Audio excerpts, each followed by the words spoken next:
how have I been keeping myself busy during lockdown? So during this lockdown, this is how we've been keeping ourselves busy.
For 2021. What are my plans for 2021? What are my goals as a content creator in 2021?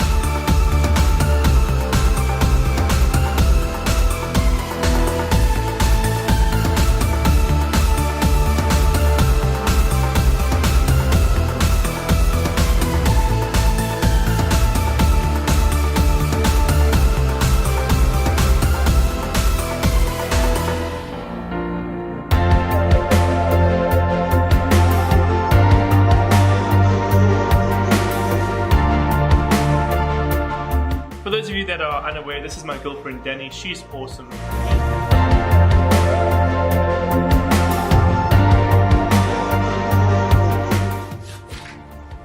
Will you marry me? Yes. I love you. I put the ring the wrong way around. There it is. I love you. So we're now engaged, which is awesome.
I had to sit here and tell you guys what South Africa means to me, you guys would sit here for hours.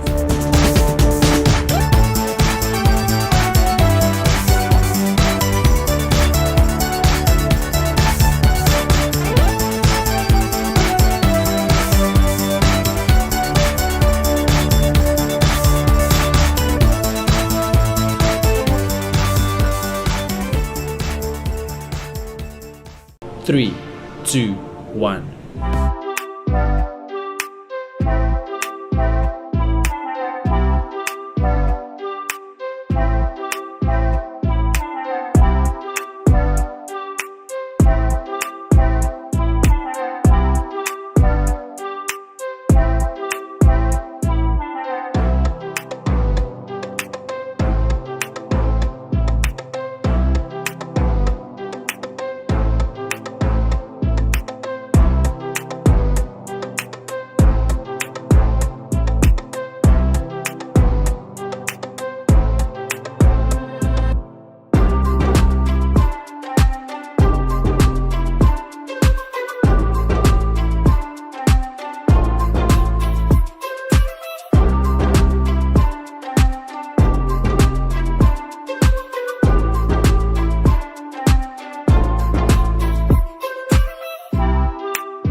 What is up, CreateZA community? Two really exciting announcements what's been happening in CreateZA this month. One, if you can't afford to get a whole website made and developed for you, now you can just become a CreateZA member and just pay 250 Rand for a web page that's dedicated to you and your social media platforms. Two, if you want to learn to develop your YouTube content to the point where you can monetize it, we have the YouTube Academy up and running. If you're interested in either of these things, drop us an email and we'll get back to you.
Here's your dog. Am I taking Rose? Oh. Yeah.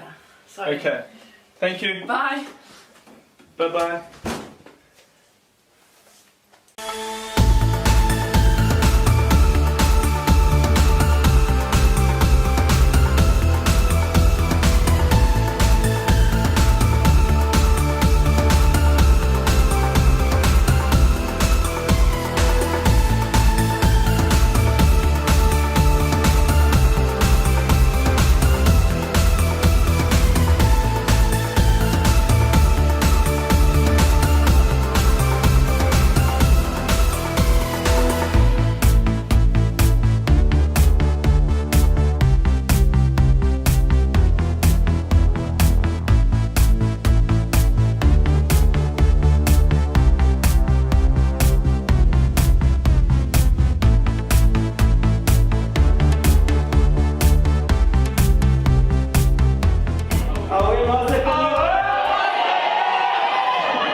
What is up, content creators? We are here in Potchefstroom, South Africa to have our first meetup of the 2021 tour, CreateZA. This is going to be a meetup where we get to touch base with the content creators on the ground in Potch to see where they're at and what we can do to help the community of creatives in the city grow and thrive.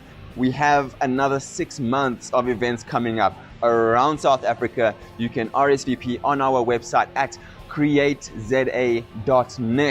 It's not about us, guys. It's about what we can do together.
passion of mine, and I don't have to put up a face or put up a front. It comes naturally. My name is Teddy Bear. I am a visual storyteller, visual content creator. I make stuff. You can find whatever you're looking for as long as the tags, descriptions, titles all work together.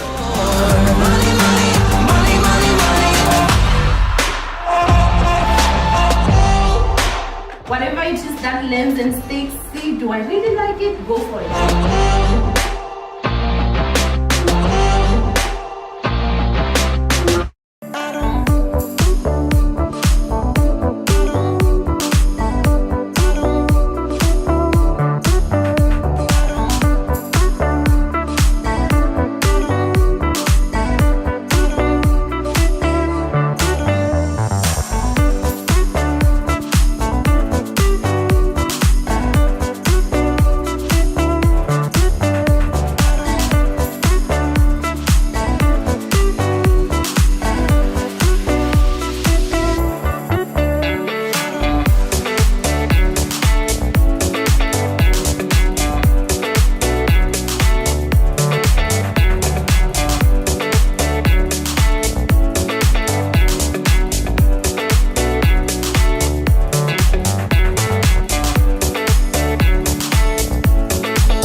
Lockdown? How have I been keeping myself busy during lockdown? So during this lockdown, this is how we've been keeping ourselves busy.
are my plans for 2021? What are my goals as a content creator in 2021?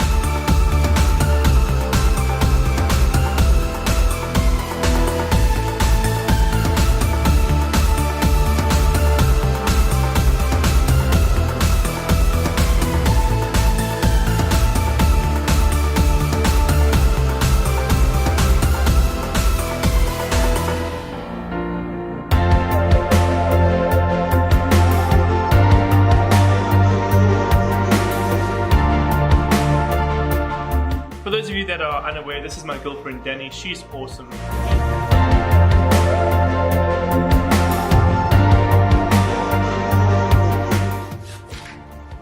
Will you marry me? Yes. I love you. I put the ring the wrong way around. There it is. I love you. So we're now engaged, which is awesome.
So if I had to sit here and tell you guys what South Africa means to me, you guys would sit here for hours.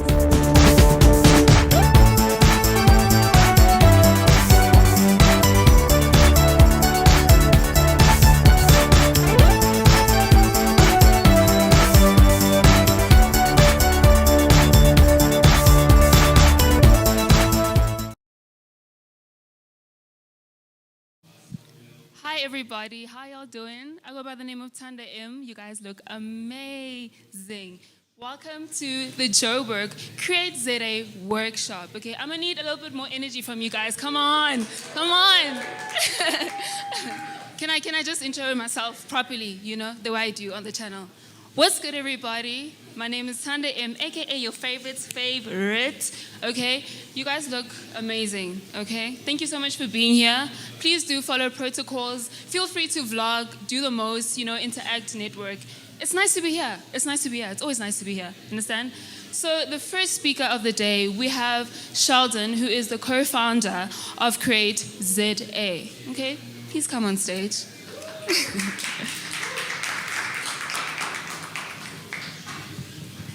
Testing 1, 2. Thank you, Tanda. I'm going to let you guys just watch this little video over here quickly. Doof, doof, doof, doof. So, no sound. That's all right. Testing 1, 2.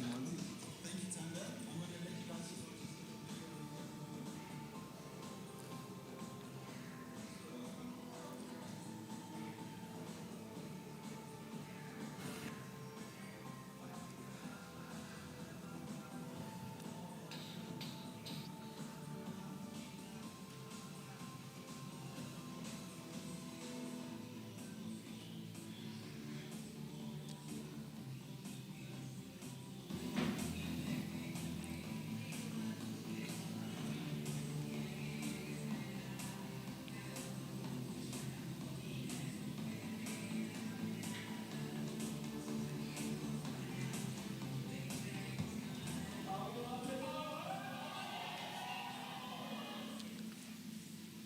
Thank you very much. Thank you, Tanda, and everybody who is here today. That was a 1-minute video that Caleb put together just so you have some sort of idea who is talking to me, what does he do, what is he about. So for you to know specifically, hi, I'm Sheldon Zam, a co-founder of CreateZA. I personally want to welcome every single one of you who came through today, everybody who's here on the live stream, the people who've been sharing the links. Guys, thank you very much. You're in for a ride. There's going to be so much valuable content that we go through today. If you're using social media and you want to achieve your business goals, grow, or you want to do social media work for a business, guys, there's so much income to be had in the field of social media. With that being said, I'm going to tell you what I'm going to be teaching you about today, and that is knowing your why on social media and finding your niche. Absolutely essential. You see so many creators only a year, 2 years, 3 years down the line realizing, oh, I need to niche in now if I want to grow. And we want to help you. We want to save you that time. We want you to get on your journey and get there faster. So how do we do that? Cool. My background in YouTube, CreateZA's background in YouTube, before I get on into all of this, why are we even teaching you about YouTube? You know, what experience do we have? Well, YouTube South Africa was a community where we started about 10 years ago. Tenny Bay, who's going to give a presentation, and I started a Facebook group. And, sorry for that, I think there's live stream stuff, guys, you know, these technical things.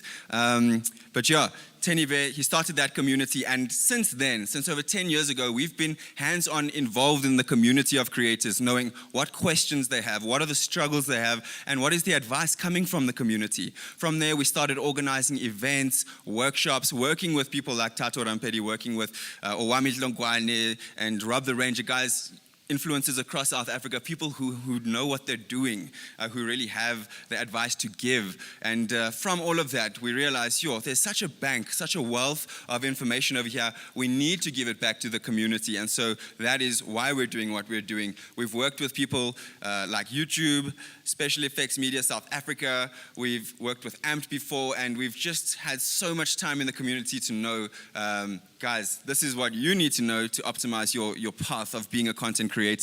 Cool. Thank you very much, Anshka. We're going to go on into the content now. Section 1, knowing your why. So let's first talk about the platform, YouTube, and understanding how it works.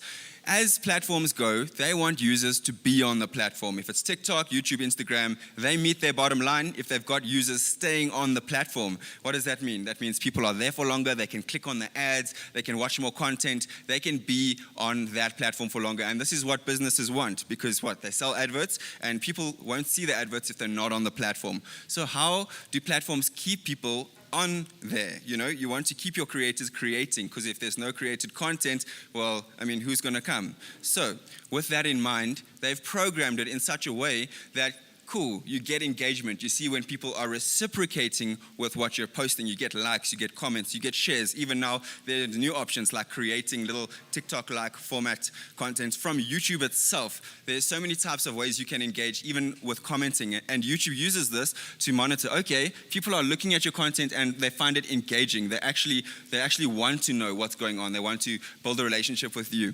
Now, we've got the human element of us being humans, you know, needing to find out our identity, knowing our why. And realistically, humans are wired in such a way that when someone gives you a thumbs up, when someone gives you approval, you get dopamine. It feels nice. And in this world where there's instant dopamine all the time, sometimes you can get caught up into an addictive nature of a social media platform. And that's not what we want for you guys. You get so many people talking about social media, but they don't give you realistic indications of what you can expect on the platform. You see people thriving out there, thousands, millions of followers, and it's cool and everything, and you're like, I want that life. But you don't necessarily know what goes into it. We want to prepare you so that you start on this journey on the right foot, knowing your identity, knowing what you're passionate about, knowing your why. Things like money and fame might be appealing when you're looking at someone like, cool, brand deals, traveling, awesome, it's amazing. And that is why a lot of creators start. But let me encourage you for that not to be the main motivator. Obviously, we've got to have business goals. I mean, if you're on your YouTube channel and you want it to become a side stream of income, you need to grow those numbers, you need to push them up. But if it's not something that you're passionate about and the only reason why you're doing it is something like, getting money or getting views, then when those things don't come, you feel disappointed. Then when you see other people growing and getting those things, you're comparing yourself to them, you feel disappointed, you feel unmotivated to create content. And that's not what we want. So, knowing your identity, knowing what you're passionate about, and using that to identify your niche, where you're going on your YouTube channel. And that has a lot to do with the kind of person you are. In this course, in the YouTube Academy, we do an assessment of where your passions lie, what kind of person you are, to help you identify what kind of content you should be creating on your YouTube channel according to what suits you.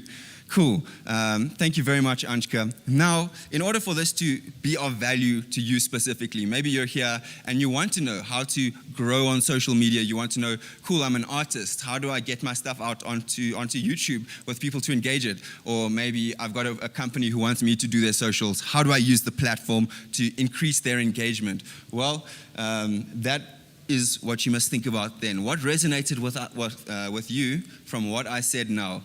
Was there anything that stood out? Was there anything you thought, you know what, I am a musician, or I am an entertainer, or I am this, and you know what, I'm passionate about it. Maybe there's a spot for me on YouTube.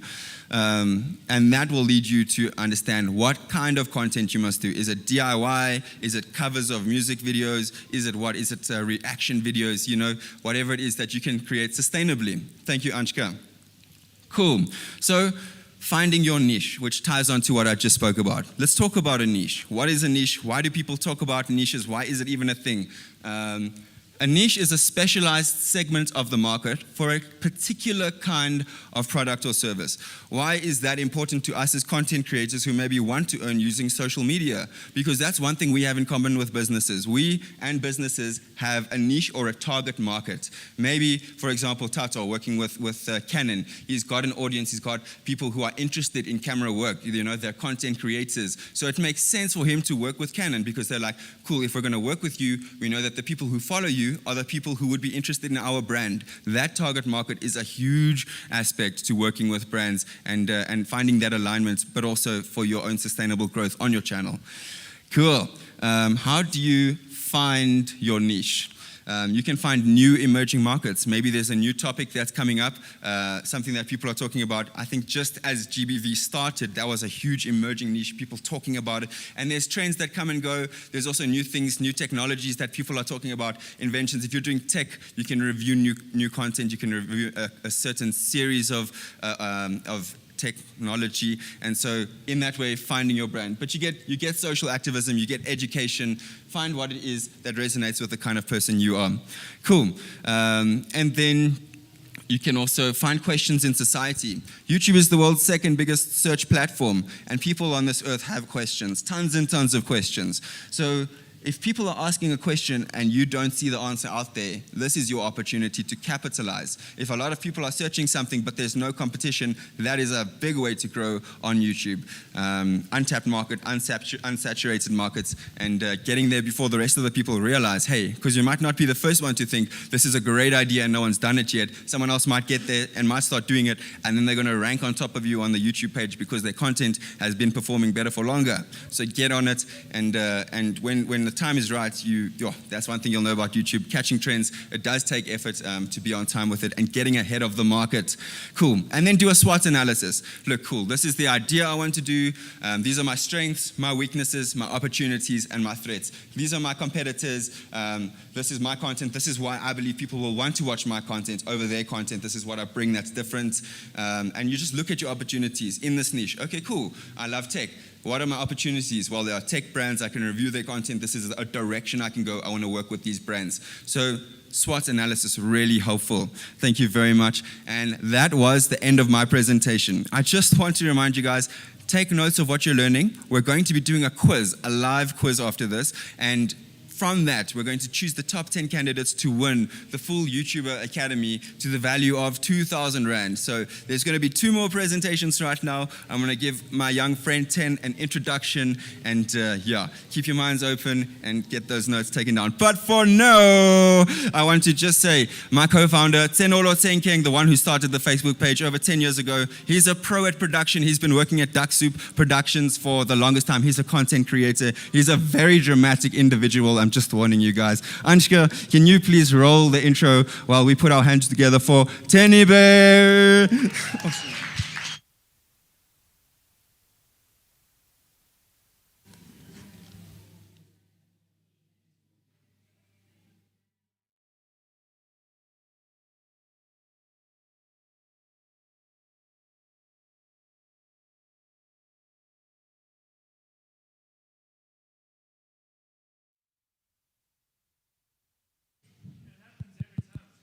I swear, it's totally worth it, guys. Really. I'm not usually, okay, no, I actually usually am this slow.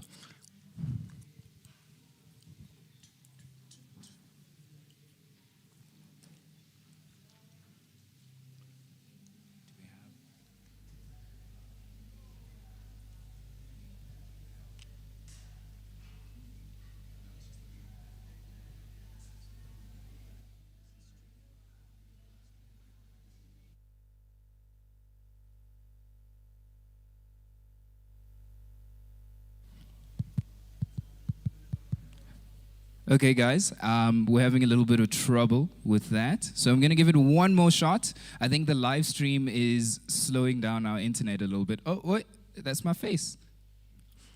We're going to give it one more shot, and if this doesn't come out, then I'm just going to hype myself up. I think that's good enough, right?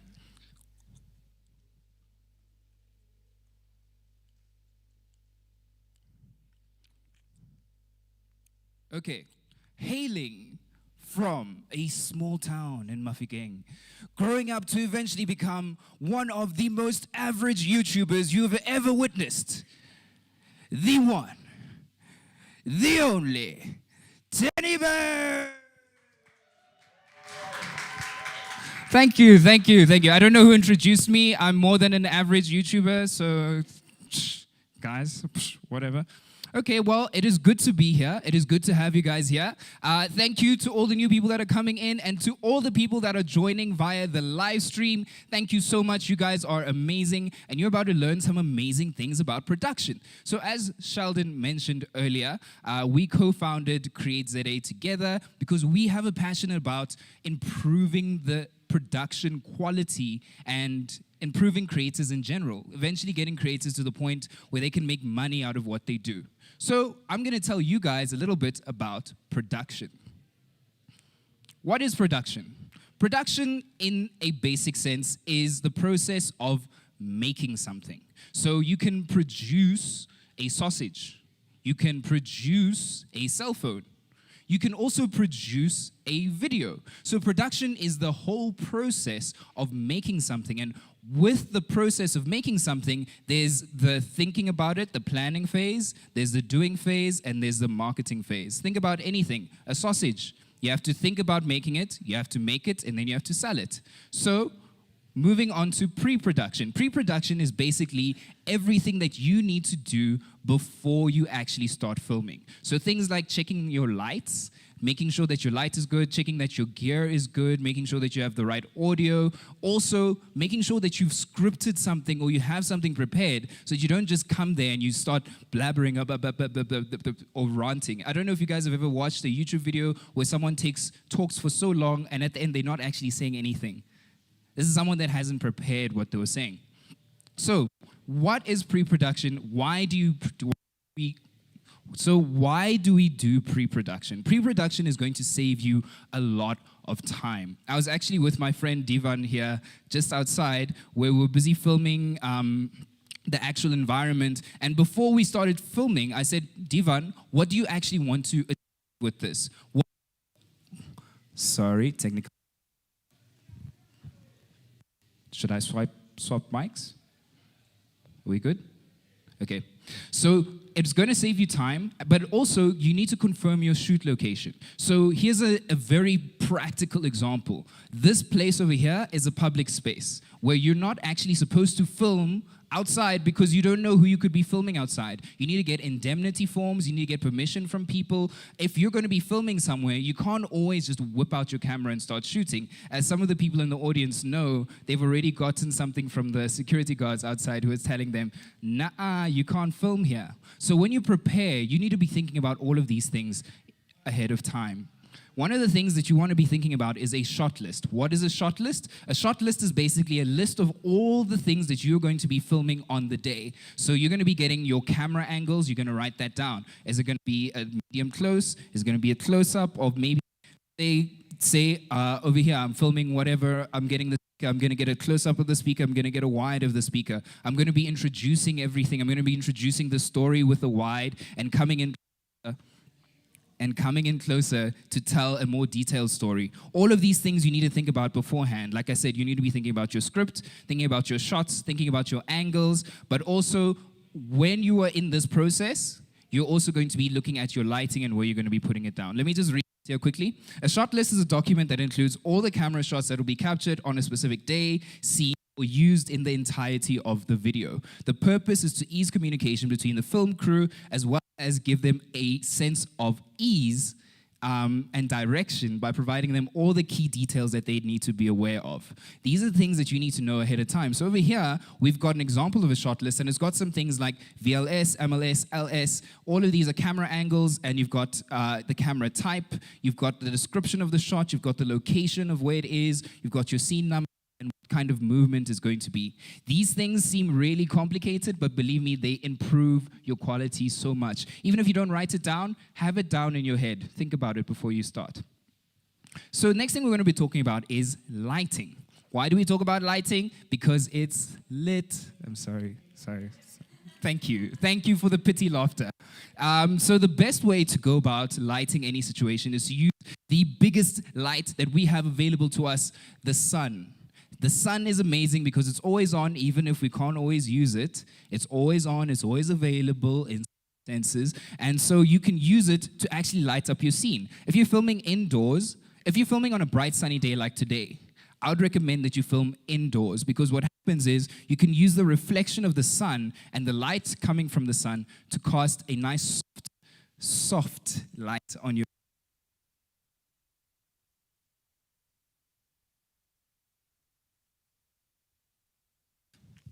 I'm swapping.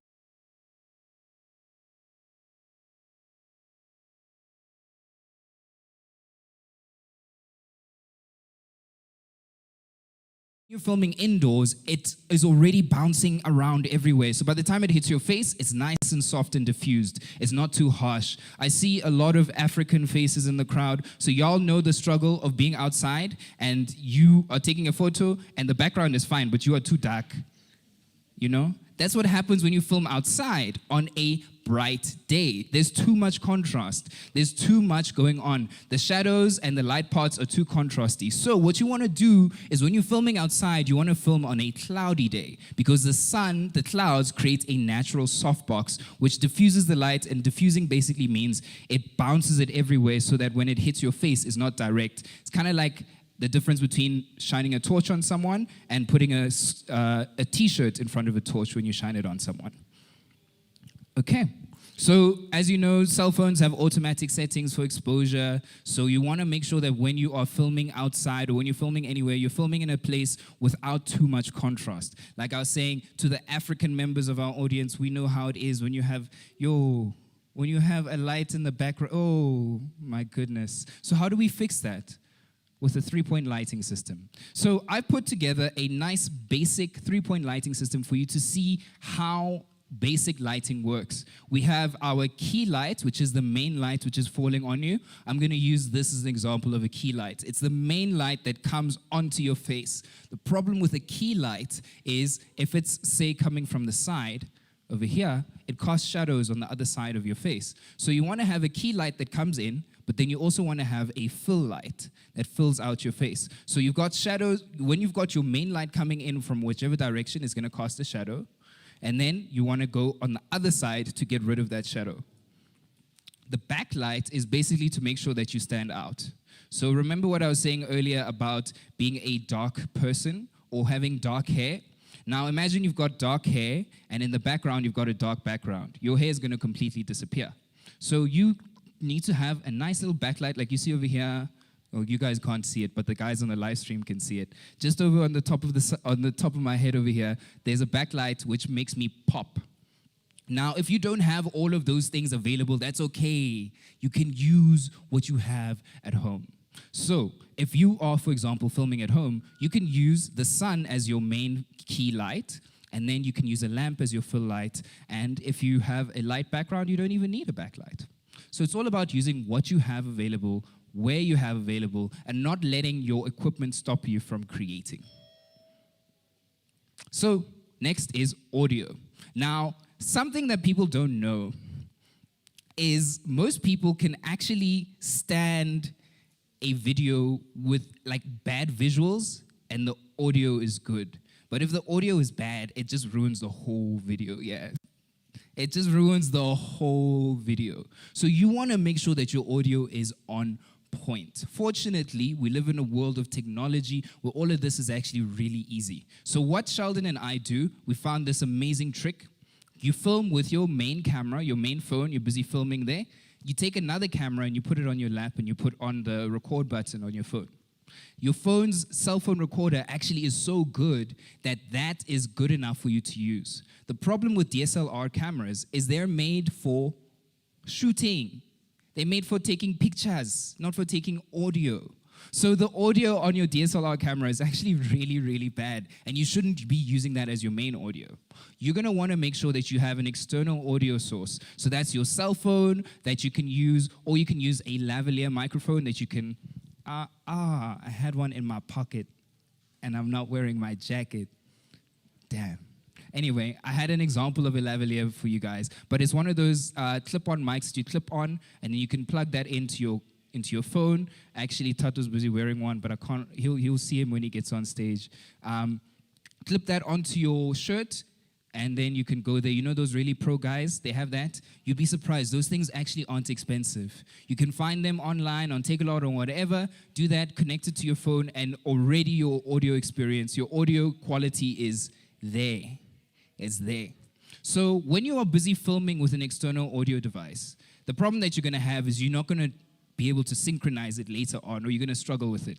That's why whenever you see on TV, you see them do that clap thing, or they use that clapper board. That is so that they can synchronize the audio. And the reason they have a clapper board in front of the screen is so that they can synchronize the moment it claps, the visuals with the audio sound of the spike. The audio spike, you know when it makes like a spike? So you synchronize the clap and the spikes, and then your audio is synced, and you've got all of that together. These are all tips that you can use to improve your content, and suddenly you've got a level over here of content where you are just a beginner YouTuber and people are wondering, how are your videos so good? All these small little things you can do to tweak it. Next thing is stabilization. Now you can go all the way and get yourself one of those situations over there, a nice handheld tripod that you can use for your cell phone, one of those tripods that you can put somewhere, or you can get yourself a big tripod, one of those like that we have at the back, you know, those ones that they use for your camera. If you can't afford any of those, do what I did when I started. Use boxes. A lot of boxes. Guys, my poor mother had to sit around and be in the room as I'm busy blocking the door, stacking boxes on boxes on boxes so that I can put my camera somewhere nice. Because you want to make sure that your camera is somewhere stable where it doesn't move, it doesn't shake, and the picture is going to be consistent. Because when you're editing it later, if you're cutting between, say you made a mistake and you cut from here to here, you want the visuals to stay consistent. The problem is if someone is holding a camera for you, they're not going to stand steady the whole time. They're going to be moving around at some point. So get boxes, use a tripod. If you can afford one of those small little tripods, get yourself one of those. It is totally worth it to improve your production quality. Now, the question is, where do I put my camera? And that question I've already answered. But another thing that you could use when you're trying to get B-roll, Sheldon, could you bring my gimbal, please? When you're trying to get B-roll, now B-roll is essentially when you're, say, telling a story, say, for example, I'm here and I'm saying, hey, I'm here at the Godox event, oh, I'm here at the CreateZA event, and Sheldon's got a Godox camera, a Godox cap on. So B-roll is all of those small clips where you zoom in and you get, you know, all of those details there. So you can use something like a gimbal, which you guys have seen me going around with. You put this on the camera, put the camera on this, and you can do that. It super, super stabilizes your camera. But if you don't have one of those, can I get your camera, please? No, the lady over there. Oh, actually, can you come on stage? This is great. Give her a hand, give her a hand, give her a hand. She's volunteering, and she didn't even know she was going to be volunteering. So I'm going to show you guys the most amazing trick for you to get stabilized footage. All right? Put the strap on there. So now with my gimbal, it's a 3-axis gimbal. It's got up, up, down, left, right, back, forward, all of that. This is also a 3-axis gimbal. Would you believe? Here's axis number 1. It's your hand. Push out your hand forward. Push forward with your hand until it's tight, tight, tight.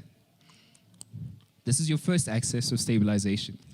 And here is your second axis of stabilization. And over here is your third. So if you push your camera out all the way until it's tugging on here, all the way, all the way. And then move with your hips. Look how much sturdier that is. Nice little trick that you can use anywhere. If you've got a camera and a strap, do that, and all of your footage is going to be super sturdy. Thank you so much. Give her a hand, give her a hand, give her a hand. So these are all tips that we are giving you guys for free, for you guys to improve your content, because we want to see South African video content popping. So on recording day, what are some of the things you need to think about? I'm going to rush through this really quickly. Think about your lighting, right? Your lighting. You want to make sure that you are lit properly. Make sure that your face is nice and evenly lit, but also that there isn't too much contrast happening, that you're not too dark and the background is too bright, or you're not too bright and the background is too dark. Make sure that it is somewhat consistent. Next thing you want to do, you want to make sure that all of your stuff is charged. Charge all of your batteries ahead of time, the day before. Make sure that all of your cards have enough space on them for when you're going to be recording. You don't want to get there and then suddenly have regrets. On the recording day, make sure that you put your camera somewhere stable, get all of the good shots that you need, record a test clip before you start. A lot of people don't do this. What happened to me the other day, I was actually here with Sheldon on Wednesday. We were in this space, busy filming, just getting some promotion for this. And I filmed a whole video where I was out of frame. My head was just chopped off and I had to refilm that whole thing. So when you are filming, make sure you get a test clip, check your video, make sure it looks good. You don't want to have regrets again later. Also, if you've got any background noises, kindly feel free to ask the people to shut up on the outside, but if you can't, go to a nice quiet corner of your room. Okay, so a lot of people ask us, what do I edit with? Believe me, we get this question on a nearly daily basis. So we made it nice and simple for you. We made a card with a nice slide on it. Yes, to those of you guys watching on the live stream, please comment and we can send it to you. But here it is. On mobile editing, you can use Power Director, Action Director, Adobe Premiere Clip, Quick, and another one that I've personally started using is CapCut. It is amazing. It doesn't give you any logos or any of those things. You don't have to pay money. It's called CapCut. Go check it out. They're not sponsoring this, but it's actually good. And my latest YouTube video was made entirely on my phone. And if you're on a Mac, you can use iMovie, you can use Premiere Pro, you can use Final Cut Pro or OpenShot. The great thing about Premiere Pro is you can use it on Mac and also on PC. So you've got Premiere Pro on PC. Sony Vegas Pro is also a great editing software. You've got Windows Movie Maker and DaVinci Resolve. Some of these you have to pay for, some of them are free. It all depends on what you are going for. What standard of quality are you going for? And also what your level of skills and expertise are. You don't obviously want to pay for something and then you're not going to use it as much or you're not going to be as skilled in it. My recommendation, get CapCut for your phone. For Mac, I'm not sure, man. iMovie, start there where everybody does. And then with PC, they're actually having a special for Sony Vegas Pro. If you look online, you can ask Caleb about that, where to find that special.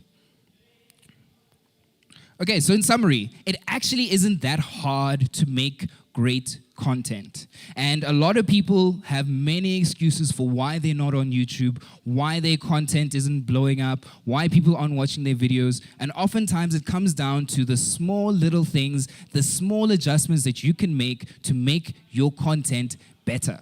So, I hope that you guys have been listening. There actually will be a test at the end, and the people who do well in the test can win a slot in our CreateZA Academy. So thank you for listening. I hope you guys had a great time and you learned something. Thank you.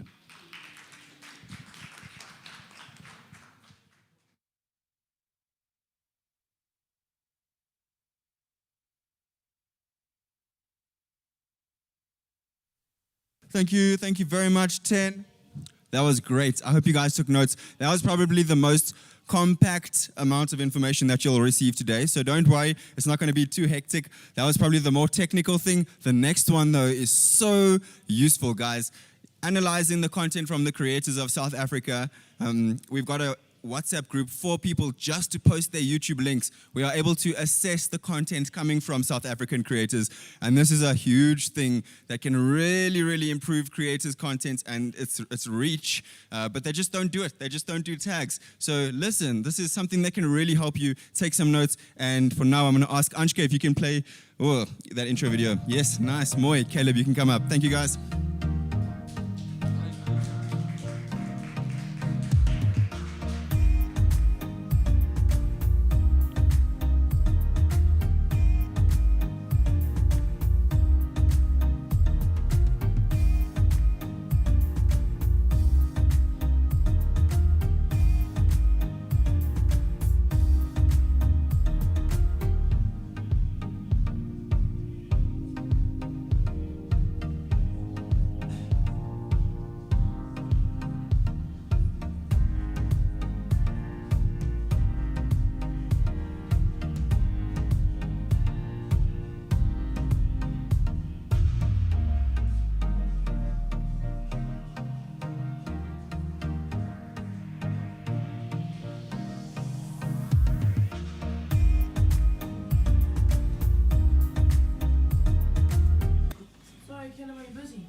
I was filming.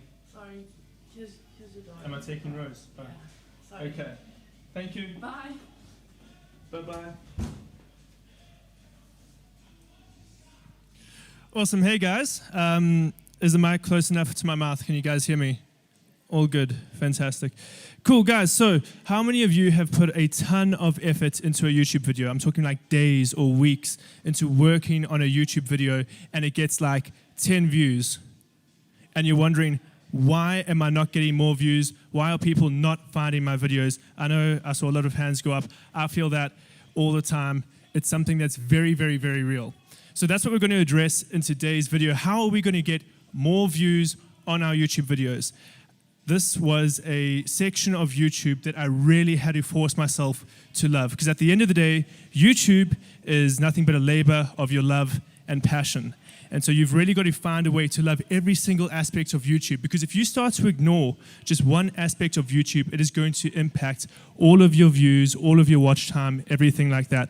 So guys, please pay attention to this, because I know this is probably the most boring section when it comes to content creation, but it is by far the most crucial when it comes to you getting views and watch time and growing on the platform.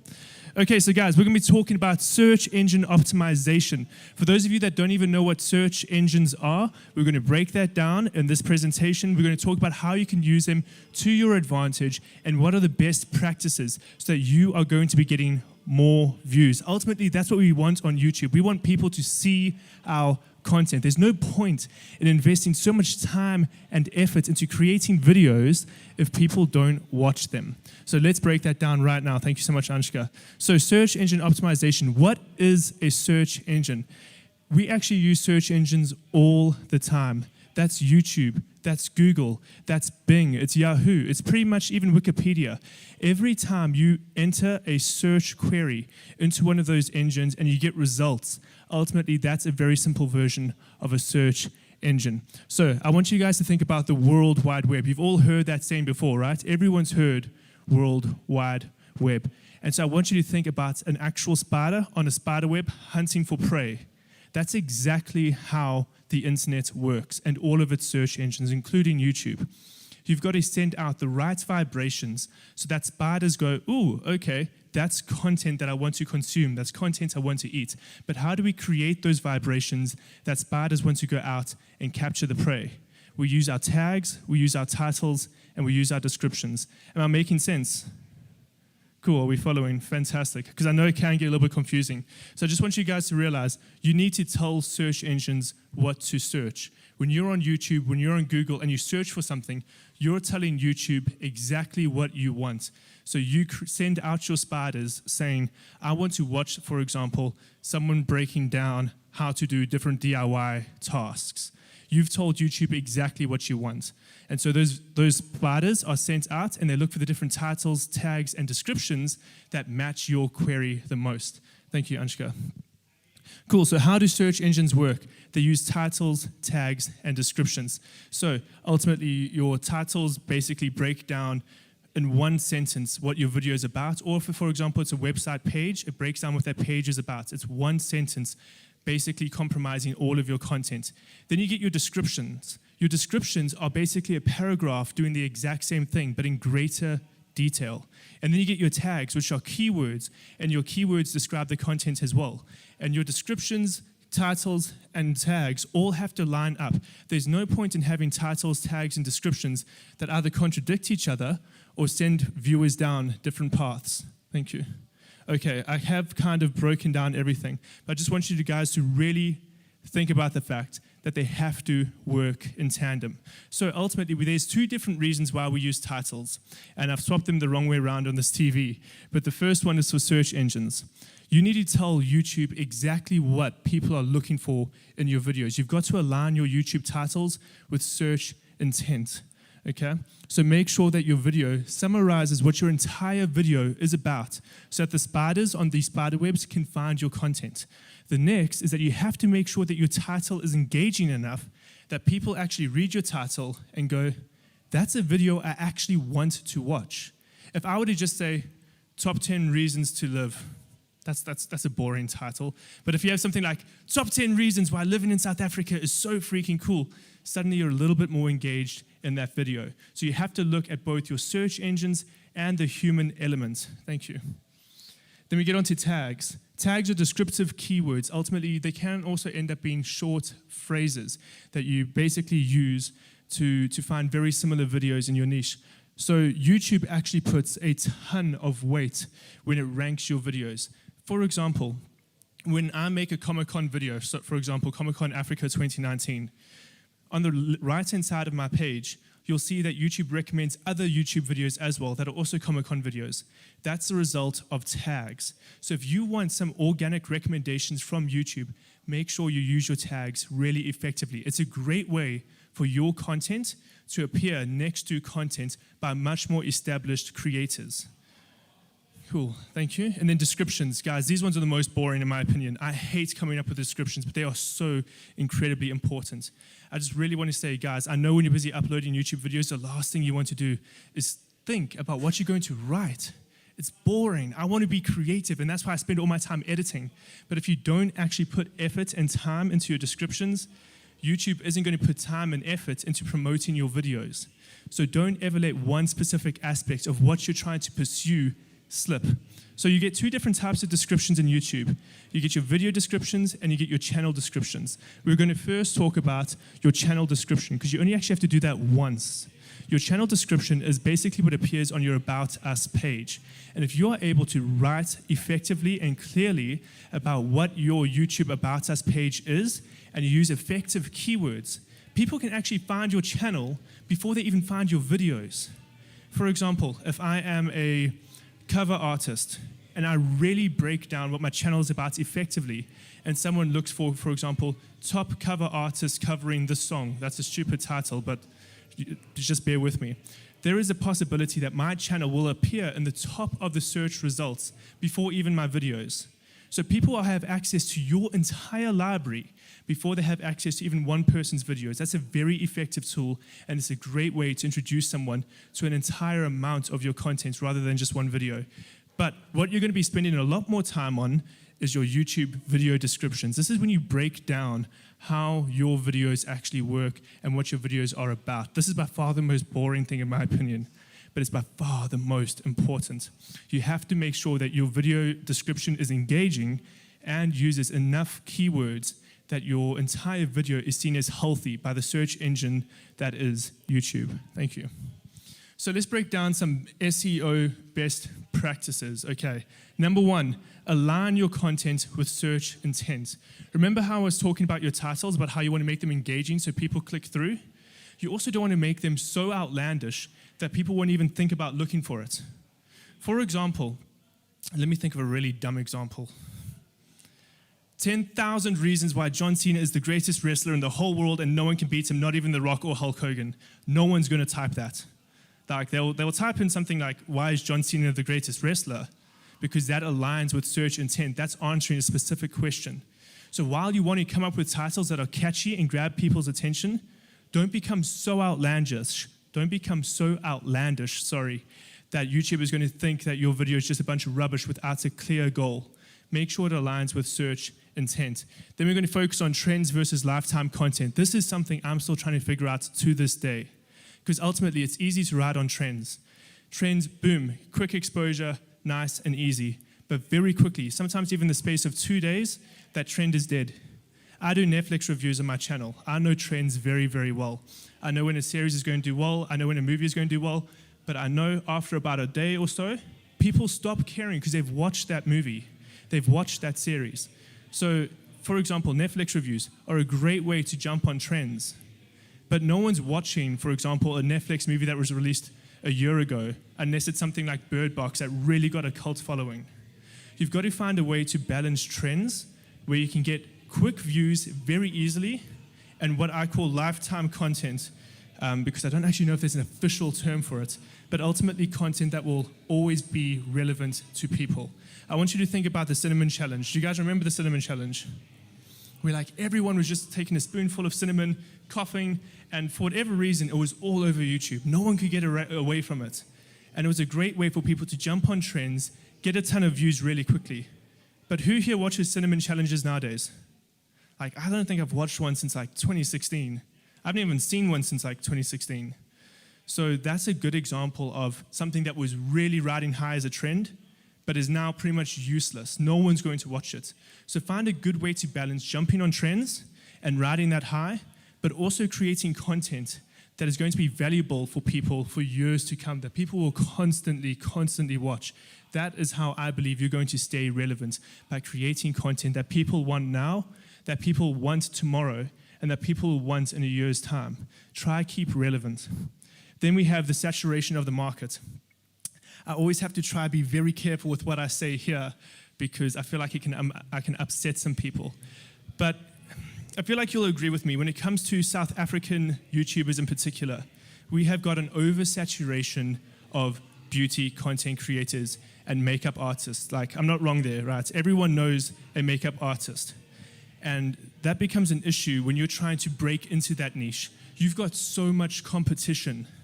So what I want you guys to do is when you really think about what is my niche going to be, think about who are you actually competing against.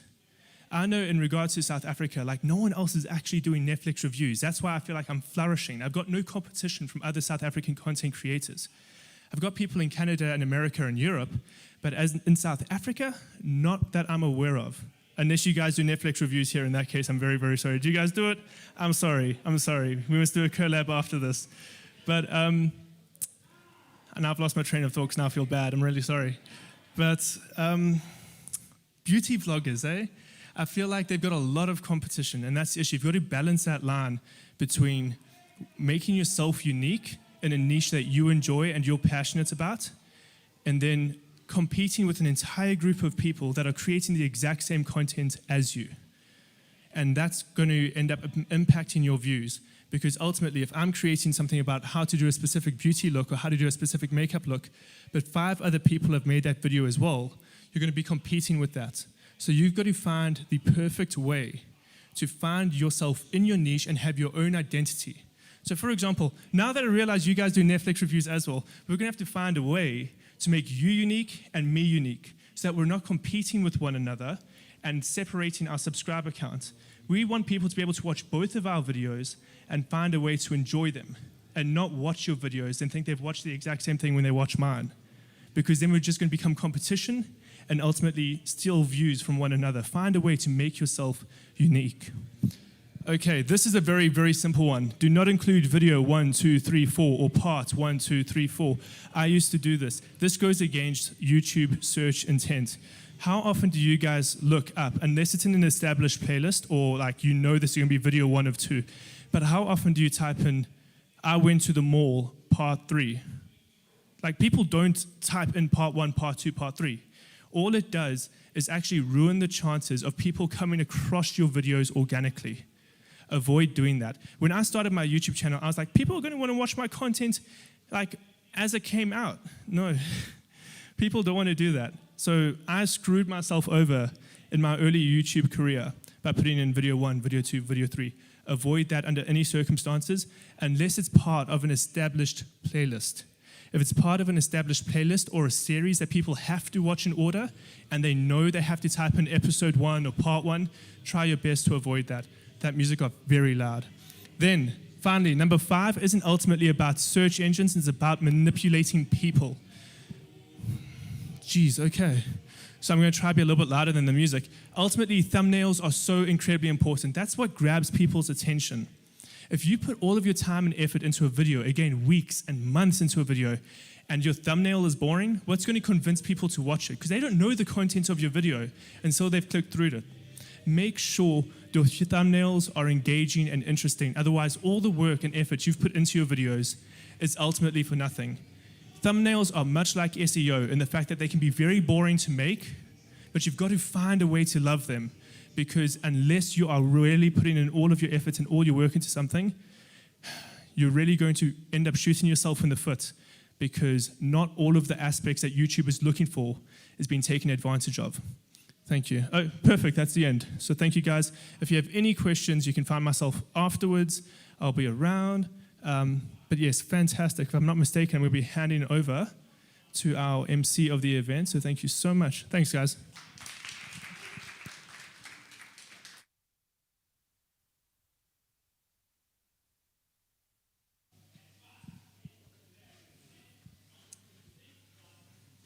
All right, thank you so much for that, Caleb. I hope you guys have learned a lot, okay? So what we're about to do right now is play a short little quiz just to see if you really were paying attention, okay? Okay. So, all right. Just waiting for the website. All right. So I'm going to need each and every one of you guys to just log into the website right here. Oh yes, please use the name that you RSVP'd with. Now the best part about the quiz is that you get to win a prize, you understand?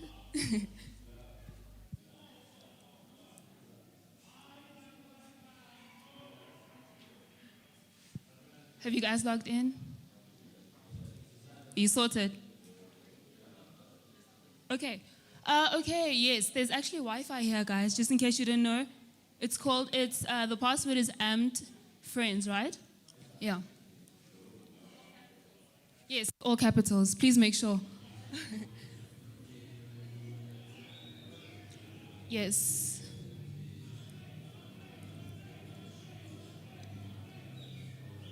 And then it's going to ask you for a PIN.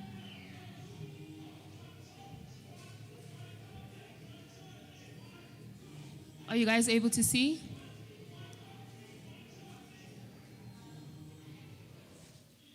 I'm friends in caps, yeah. AMPD, friends.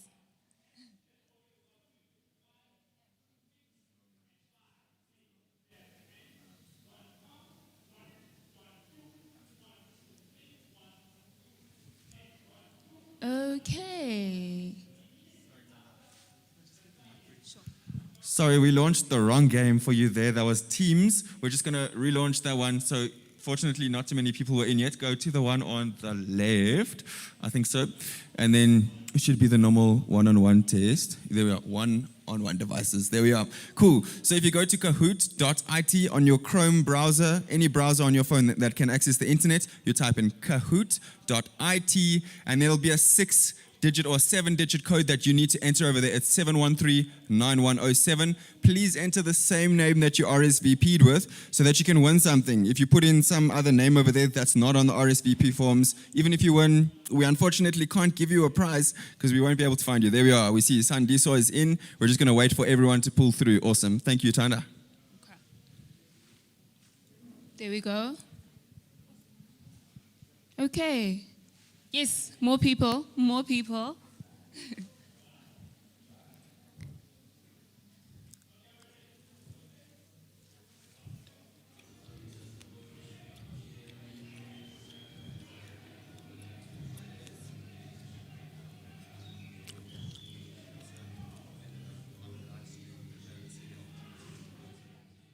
Okay, cool. Oh, yes. And if you're live streaming, please be sure to join in on the quiz as well.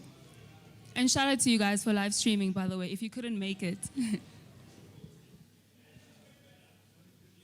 Okay.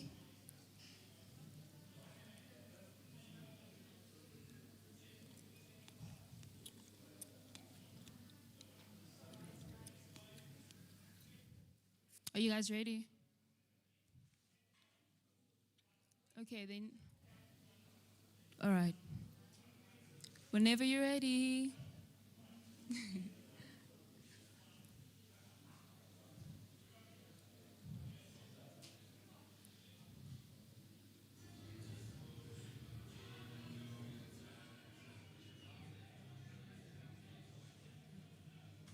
Are we all good? Okay. Ooh, I'm seeing so many people. You guys really want this prize, ne? Yeah.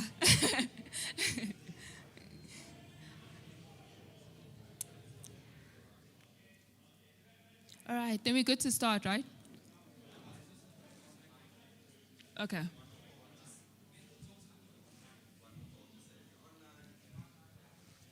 All right. Please be sure to join in as well online.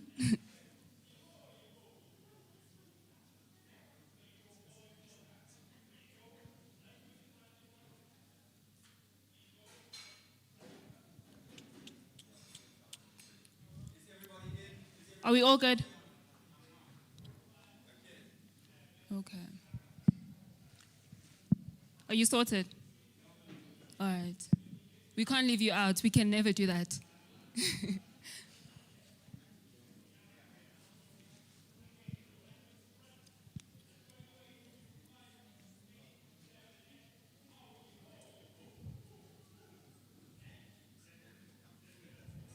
All right.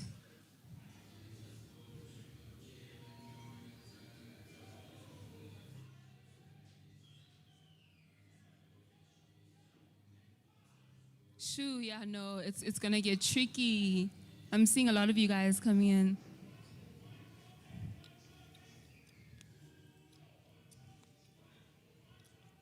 I hope you guys are sorted as well online if you're streaming. Is everyone good?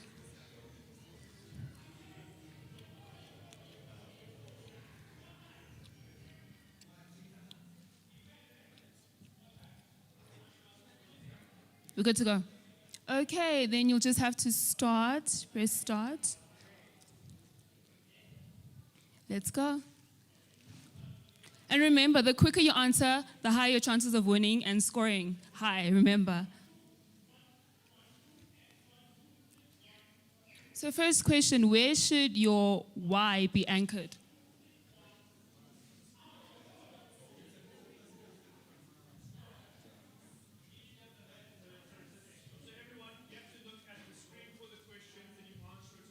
Yeah.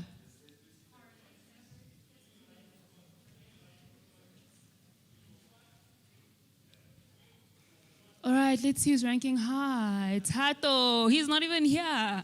Shout out to you, Tato. Where is he? Where is he? Oh, hi. Okay, next. Just click next.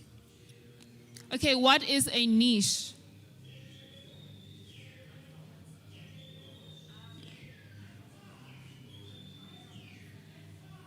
Be mindful of the time, guys. The quicker you are, the higher you stand a chance of winning.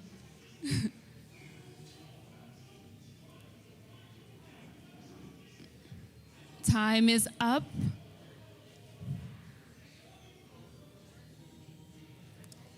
And who's ranking high? Okay, Tato. Tato, you are in it for this prize. Nah?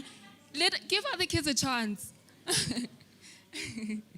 Okay, next question.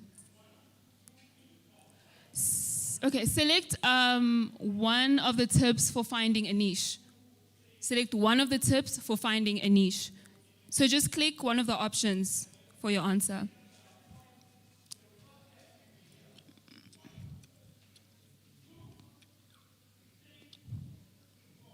And time is up. Let I see.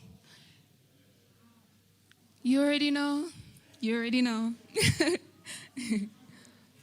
All right, ranking second is Rory Sang. So now we have a true or false. CreateZA has hosted over 50 events across South Africa. True or false?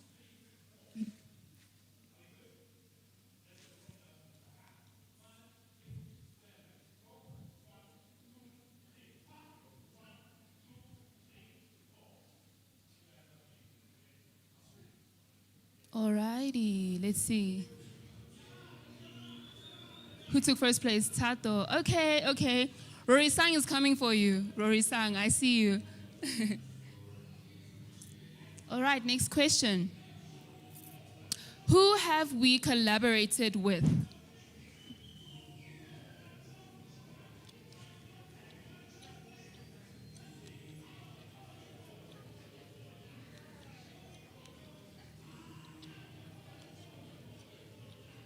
Are you guys able to see the answers on your phone?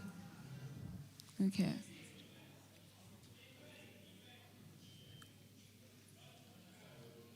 Shoo, yeah. Guys, I'm gonna need someone to, I feel like Tato's doing too much now. It's not fair.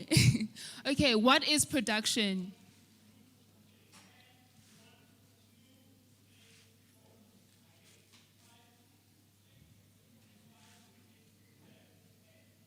Is everyone able to see the answers?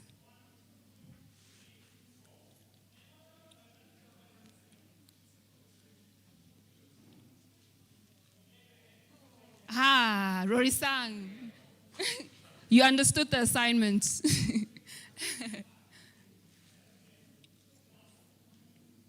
Next question. Okay, select one of the things on the pre-production checklist. One of the things on the pre-production checklist.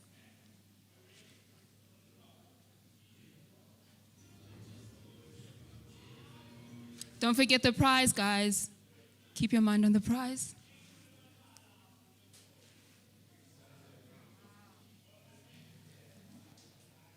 Ha, Rory Sang, we see you.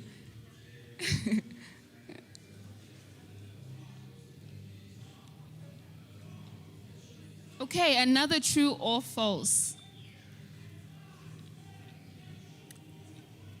Okay, it asks, a shot list is a document containing all camera shots that will be taken on the recording day. True or false?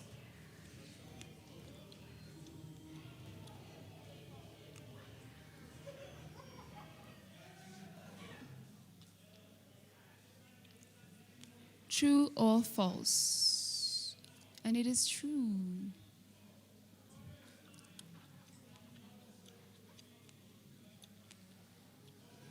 Okay, Rory Sang.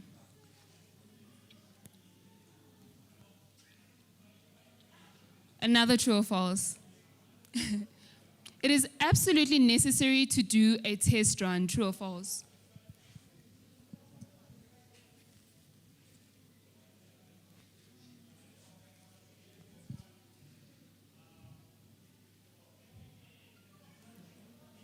And this is true.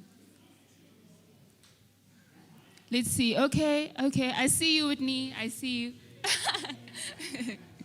you. Rory Sang. I see, Tato, I can see you giving other kids a chance. No, I'm happy. What goes into post-production?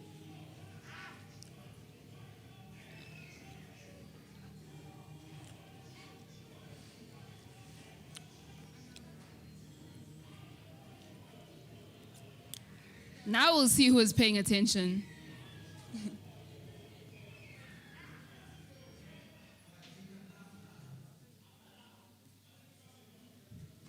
Let's see.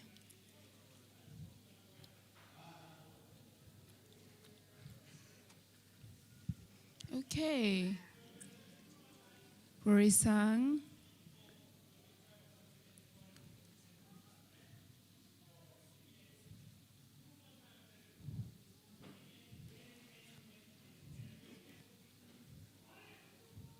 Is that it? Oh, okay. What is a search engine? You guys have to remember this one.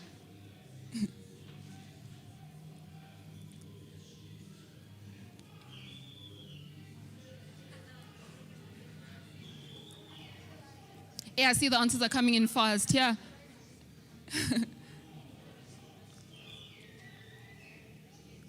Okay. Oh, okay. Someone else took the lead here. Yeah, he had to fall back a bit. Come on, Rory, come back, come back.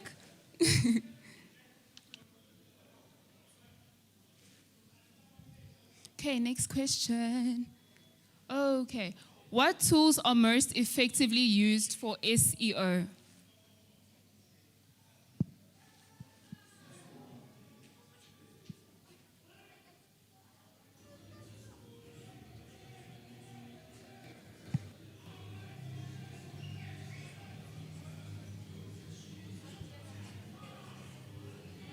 Are you guys able to see the answers on your phones?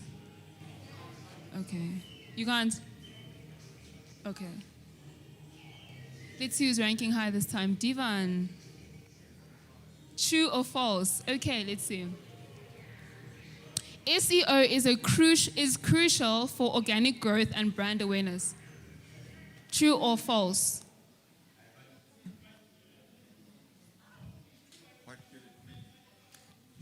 I wonder.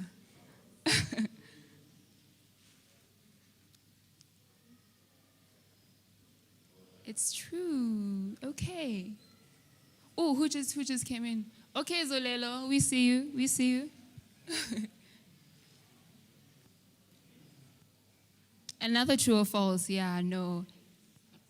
SEO reduces costs on advertising. True or false? SEO reduces costs on advertising. Hey. Before it gets tricky.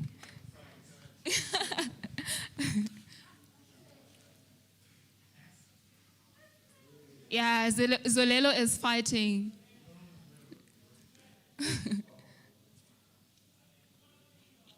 Okay, so it says select one SEO best practice.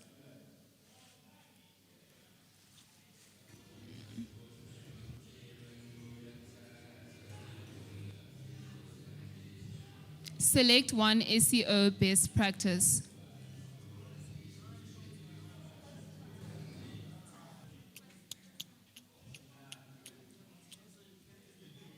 Dun, dun, dun, dun. Let's see. Okay. Second place. Okay, Rory Sang. Okay. Zolelo is the winner. I didn't see this coming. Yeah. Thank you so much, guys. Thank you for participating. And yeah, keep it up. Shout out to Zolelo. You need to come collect your prize. We didn't see you coming, but you did the things. It's true. Awesome. Sweet, man. Hey, thank you guys for participating in that online quiz. We realized that there were some technical difficulties.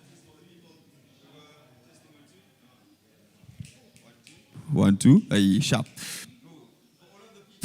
Who?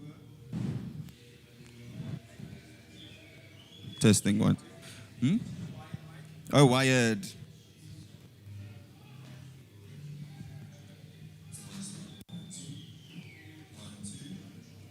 Yeah, Albert, can you? I'm gonna try another one. What's going on? Sure. Then that's 1. 1, 2. Ah, that's nice and crispy. Awesome. So thank you for everyone who's at the workshop over here, who participated in the quiz, and to those who are online. We realized that there were some technical difficulties. So what we're going to do for both you online and you here in the audience, if you feel you didn't get a fair chance to compete in the quiz, maybe You had some technical difficulties, not this Monday, but the following Monday, we're going to rehost this online workshop where we can thoroughly make sure that you have everything you need to compete in the quiz. And thereafter, we're going to take the top contenders, the top 10 people from this quiz who aren't a part of our crew, and award them the full YouTuber Academy pack. This is going to be over the course of 2 months. There's one lesson a week. We've got beautifully documented content. There's slides, there's videos, and there's one-on-one revision for your content specifically to help you grow. So that is what there is up to win over here. We're going to let you know in the next week or two. But for now, I'm going to announce our giveaways and how you can be a part of them. So we're not going to do the conventional take a break and create content over here now. We have a live stream, so we're going to keep this engaging. But for everyone here right now and for everyone who is joining online, this is your opportunity to win one of two giveaways outside of the Academy packs. There's the vlogging kit.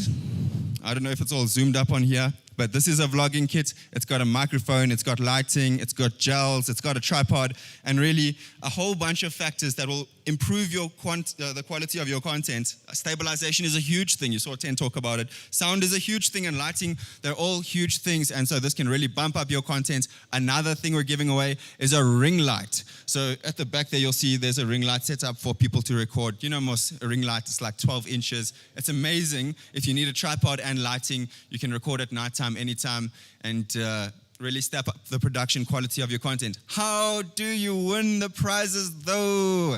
We're giving you a week to make some content, a YouTube video about this workshop, what you learned, something about what you learned today. It can be creative, you can feature some other creatives here, as long as you use the hashtag CreateZA Tour 2021. Hashtag CreateZA Tour 2021. Tag us, tag Godox, and tag Amp Studios, and then in the next week we're going to be like, yo, you might be the winner of one of these things. Let me also let you know, if you are online, this is only for available collection in Johannesburg. So, I mean, you can make the video if you're not in Joburg, give the prize to someone who is in Joburg if you win it, but I want to encourage people in Joburg to participate in this prize specifically. Okay, cool. So you guys have the brief. Go ahead, make your YouTube videos. This is the announcement. We're going to follow up with you. We're going to see what you're doing, and we'll get in touch with you from there. But we are getting to the end of our event. We've got our panelists who are waiting to share their awesome advice with you. So, with that being said, I'm going to ask the panelists to make their way to the stage. We've got Whitney 8 from TikTok. You can take any seat that you want. We've got Tato Rampedi from YouTube, and we've got Siamtandanda Mase from Instagram. You are welcome to take your seats. Panelists, I think Tato will be back with us now. Yes, give him a round of applause. Thank you.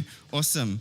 I'm going to take this opportunity, while we just wait for the panelists to make their way to the front, for you to engage with us. I'm going to ask you to take out your phones, you've got your phone, and do something so valuable that you as an influencer or someone on the internet can do, a Google review. Guys, you have influence and you have buying power. Essentially, if you say something is good, people will believe you. That's the way the internet works now. If a company does some nonsense, people are going to review them and say that was nonsense. And when people search that company, bad reviews, not good. But what we're going to ask you to do now, this event was free. It's a free workshop aimed solely to benefit you guys.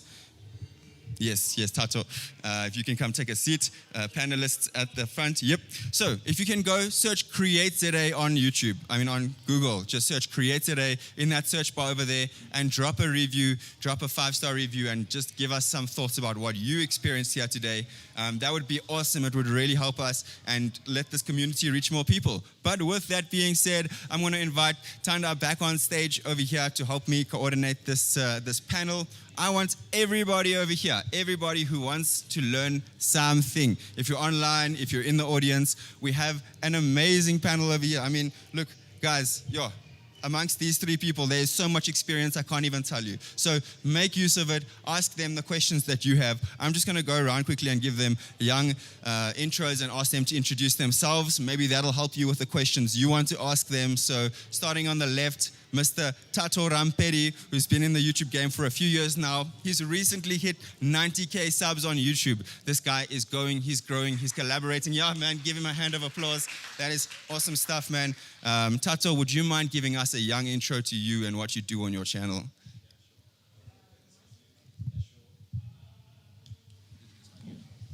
Yeah, okay, cool. What's up, everybody? My name is Tato Ramperi. I'm a digital entrepreneur.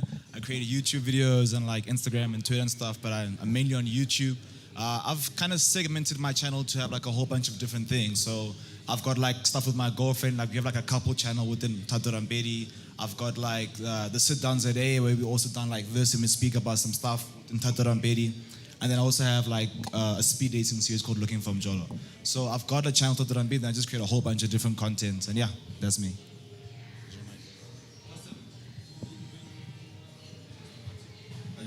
Awesome. Thank you so much, Tato. That was great. That was awesome. Next up, we have Siam Tanga Ndam. I said, hey, she's on Instagram, she's on YouTube, she's got over 20K followers on Instagram. She knows what she's doing. She's an influencer on that platform. Yeah, give her a round of applause, guys, please. Thank you. She took the time. All of them took their time to come through here today. Siam, would you mind giving us a young introduction to yourself and what your content is about? Okay, hi everyone. I do apologize about my voice, but hopefully you guys can hear me clearly. I'm Siam Ndamase. I create travel and lifestyle content. Basically, I live soft, jokes, but yeah, I travel a lot. I travel a lot. I also do reviews. So one day you're gonna see me reviewing hair. The next day I'm reviewing a car. So lifestyle, basically, yeah. Thank you so much. Lifestyle, guys, go check Tato out. And also, we've got young Miss Whitney 8 over here, all the way from TikTok. This girl has over 2 million followers on the platform. I mean, how do you do that? That's what we're here to ask. That's what we're here to find out. And also, the coolest thing about these people is that they're humble. They're staying humble. They're up there, but they're down here. You know, that's awesome. That's one of the reasons why they're here, actually, because we believe values are so important, and we want to show you content creators who you can look up to, who you can aspire to. So, with that being said, I'm going to ask Whitney, would you mind giving us a young intro to yourself and what you do on the TikToks? Hi guys, my name is Whitney Ramapurana, born and bred in Venda.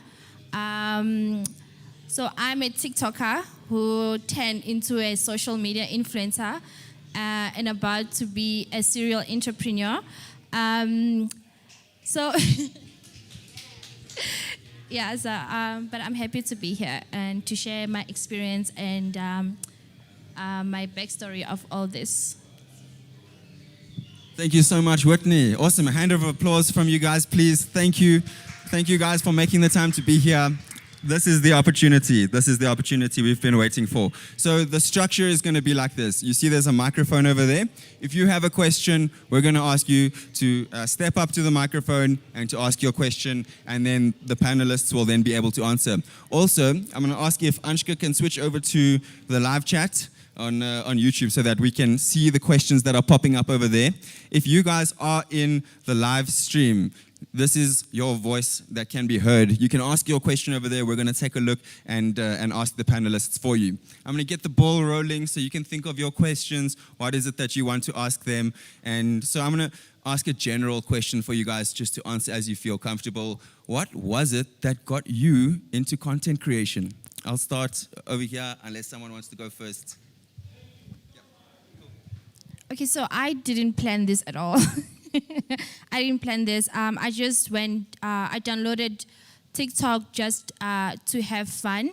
And I think I was blessed enough to join TikTok the time where people thought we were crazy. They were like, we're wasting our time. And it just blew up.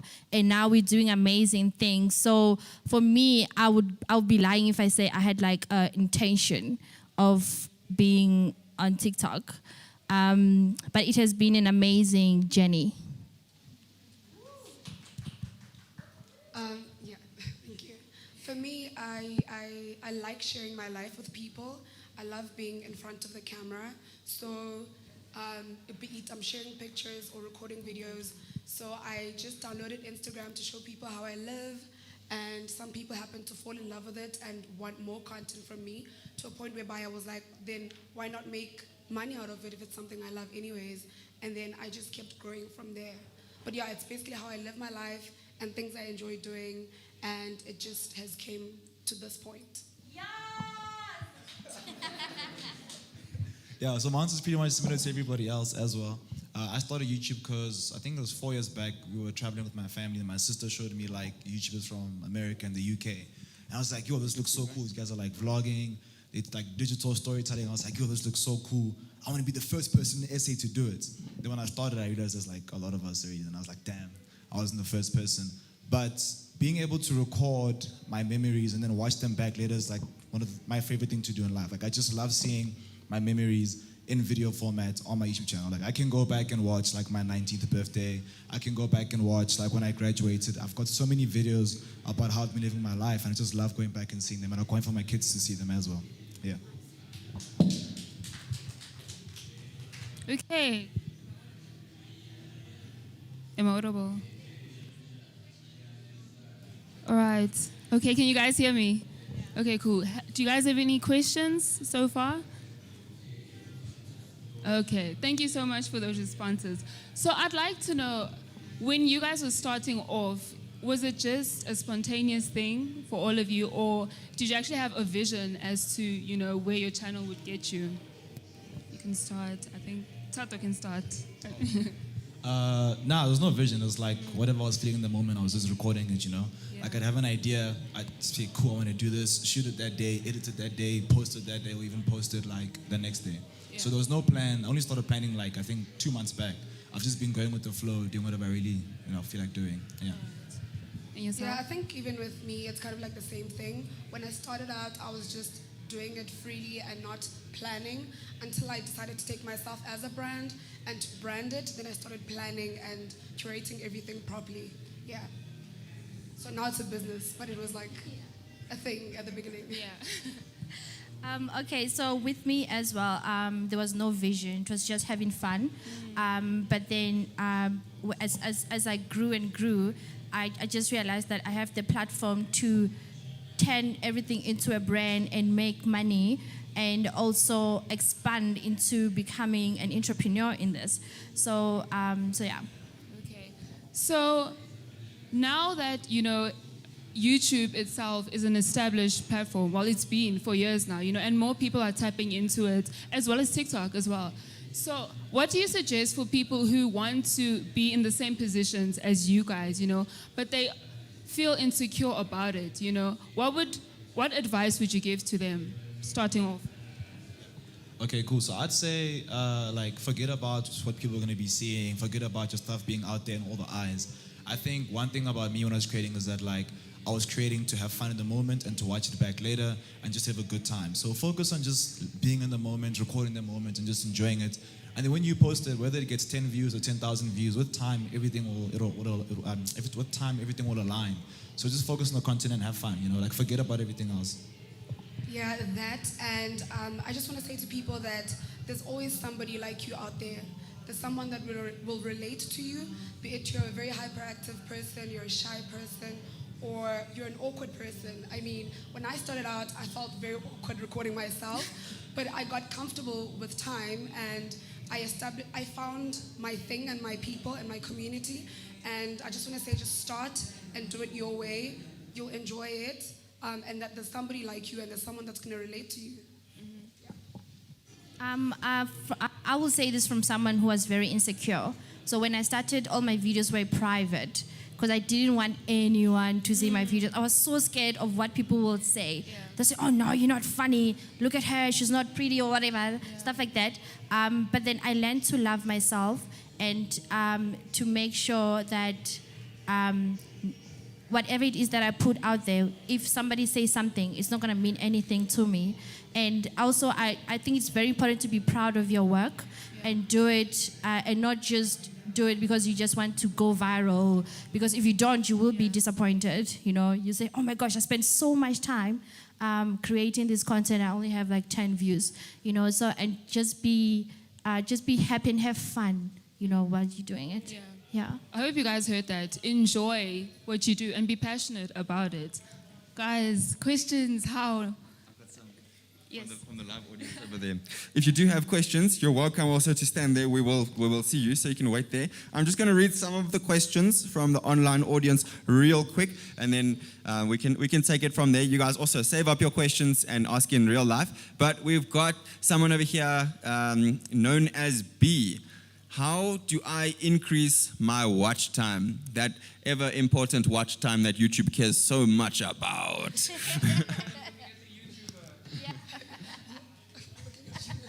Your watch time. So if I'm not mistaken, watch time is how long someone watches your stuff for. So YouTube counts like if you've got 10 views, how long each of those people have watched, and then it accumulates it together. So I'd say like you can make your videos longer, but then people might not stay for longer. So rather focus on like the quality of your content. So if you are creating a vlog and you've got raw content and it's like 30 minutes, and then you've edited and it's 20, if you can sit down and watch that video for 20 minutes without touching your phone, without doing anything, post it. But if you get distracted at least once, you gotta cut it down. People like good flow, and storytelling is so important to like, keep it flowing. Otherwise, there's no point, because you're posting a 20-minute video, but then your average what's it called? Average watch time is like average watch time is like 10 minutes or whatever. So focus on the quality of the content. Yeah. True that. Do you want to say something? No, I was just going to say cool. you answered it well. Awesome. Also, Ten and I have been trying to address this specific problem, like how do you fix that watch time problem? So I'm just going to share a little tip about what we did. If you open YouTube and you open the analytics part of it, you'll see that there's this graph of watch time that goes like this, normally, because more people click out as you go. Normally you will see there's a certain spot, say 90 seconds was for my content, where people seem to click out. And if they're clicking out, that's where your watch time ends, obviously. So what we did to counter that was to make something very engaging between the 60 and 90 second mark, that people aren't like, oh, this is getting boring. It's like, wait, what? Oh my word, and catch their attention again. And like Tato says, keeping that story. You can't just be out there like, yo, and then we went to the shops, and then there was this guy, and he was crazy, and then my mama was there, and then like, yo, so that's funny. Hey, give me a like. Guys, you gotta, exactly that. So awesome, thank you. I'm gonna jump back to the screen here, as we've got a few questions popping up online, so thank you guys. Indecent is in the house, welcome. We've got Mtandeki asking, how are they dealing with trolls online? That ever-present question, the ever-present trolls. Guys, advice. People are wanting to know, what do we do with the trolls? I think I choose what to deal with or what to attend to on my timeline. So I think when it comes to trolls, there's always going to be somebody who has something to say about what you do. Whether it's a good thing or a bad thing, it's life, it happens to the best of us. I would just say, ignore them. I just take them as part of a section that I'm not supposed to be dealing with. Like, I'm choosing to ignore it. That's how I deal with them. I mean, but it does affect me, especially on YouTube. For an example, if I could get 250 likes, but I could get 2 dislikes, and that's gonna, like, it gets to me. But it's something I'm also learning to let go of. I mean, if you do have an advice for me, you could share. Yeah. I think it's like you said, you get 250 likes, 2 dislikes. Like, why put so much effort to take out content and focus on 2 bad people when there's 250 good people that are saying you're amazing, So I think always just try to channel your energy towards the positivity that people are already showing you. Otherwise, you're going to be getting angry at a 12-year-old bashing you and giving you a dislike, because it's like it's little kids and so. Okay, so that's how you deal with trolls, I guess. Focus on the good and let go of the bad. Thank you guys. And Whitney, what, 2 million followers, you must. Caleb makes a hate videos comments. Every time he gets 1,000 new subscribers, he makes a hate hate comments video about all the hate comments he got. But that's just 1,000. Here they are on 2 million. How is there hate when you get to 2 million? How do you deal with it? What does it look like? It's crazy that there's so much cyberbullying. There's so much hate. Haters. Can I say haters? There's so much haters, and what I know is that these people, they don't love themselves. They want to portray, they want you to not be happy with yourself or your work. So what I normally do is I just delete. And another good thing with TikTok is they have amazing funny sounds on how to respond to haters. Like, and now you're just gonna regret saying that that bad thing that you just said. So I think but how I deal with it, I delete, I try to ignore as much as it affects me. And I think we need to start talking about how bullying actually affects us as creators. Because I have had someone DM me and the person was like, you think you've made it in life, just hang yourself, you ugly, whatever. And I cried because it really got to me. I'm like, why would you say something like that? You know, but just deleting and ignoring. And I also think also loving yourself is very important because it won't affect you. Yeah. Beautiful. Thank you, guys. Such valuable insights. Awesome. Cool. We've got 2 questions coming up. I just want to remark on that answer quickly. Think about your YouTube channel as a platform where you've got a goal to achieve. Like say you're going to the shops, right, and you want to buy a camera. That's your goal. Are you going to, if someone on the side of the road on your way to the shops says, hey, go kill yourself, are you going to then get into it with them and eventually forget about getting your camera? Or are you going to carry on and get your goals? Are you going to pay attention to that troll, that silly chop who doesn't know what he's talking about, who doesn't know you or your value like you do? Are you going to let them get to you? You shouldn't. I know it's easier said than done, but thank you guys very much for your questions. Awesome. May we please ask our first audience to step forward and ask a question over there. Hey, I just want to know, especially from the YouTuber side, where do you guys draw your inspiration from? Because creating YouTube content is letting us into your own space and personalities and everything. Where do you find that motivation? Like I said, for me, I'm a person that loves sharing my life with people. So that's what pushes me as a creative even. That's what drives me. And I think now, after I reached over 500 subscribers, I was just like, I have over 500 people trying to watch me every day. So I need to make sure that I feed those people the content that they like and I enjoy, obviously, because that's what I put out first. So part of that are my subscribers, but also it's my thing that I've always wanted to do, that I've always planned to do. So that's what inspires me, just wanting to share with people and to share good content with people. Yeah. Yeah, definitely what she said, for sure. But I think one thing that's also important to just keep yourself going is you need to watch the right people. So like I watch a lot of people from the UK, America, South Africa who are doing similar things to me, and I'm seeing people's work ethic, like posting every day or posting twice a week. Then I'm like, damn, this bro is the same as me. He's just like, in a different country. So if he can post twice a week, why can't I post twice a week, And then I feel like YouTube is a space where we always like inspiring each other to create content. Like a lot of my content is inspired from like the outside. So I think when you're watching someone like vlogging and then you see them do like a really cool transition, you're gonna want to try it the next day or something, So keep watching people and yeah, everything she said, definitely. Hey, hello everybody. I also have a question, just talking about like all the trolls and stuff that happen on YouTube. I wanted to know from you guys, what do you do to take care of your mental health? Because being a content creator and stuff, you're always giving away a piece of yourself the whole time. You're opening yourself up to the world at large. So how do you take care of your mental health so that you can continue on your journey? Okay, so this, please don't laugh. So what I actually do, I love going to Lion Park. It actually helps me so much. Like, it's so therapeutic.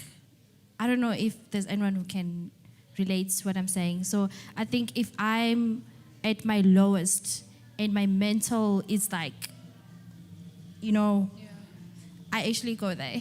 Yeah, so that's how I actually, regroup. Yeah. I watch other YouTubers, especially the UK ones, like those girlies slay every day. So I want to be like that.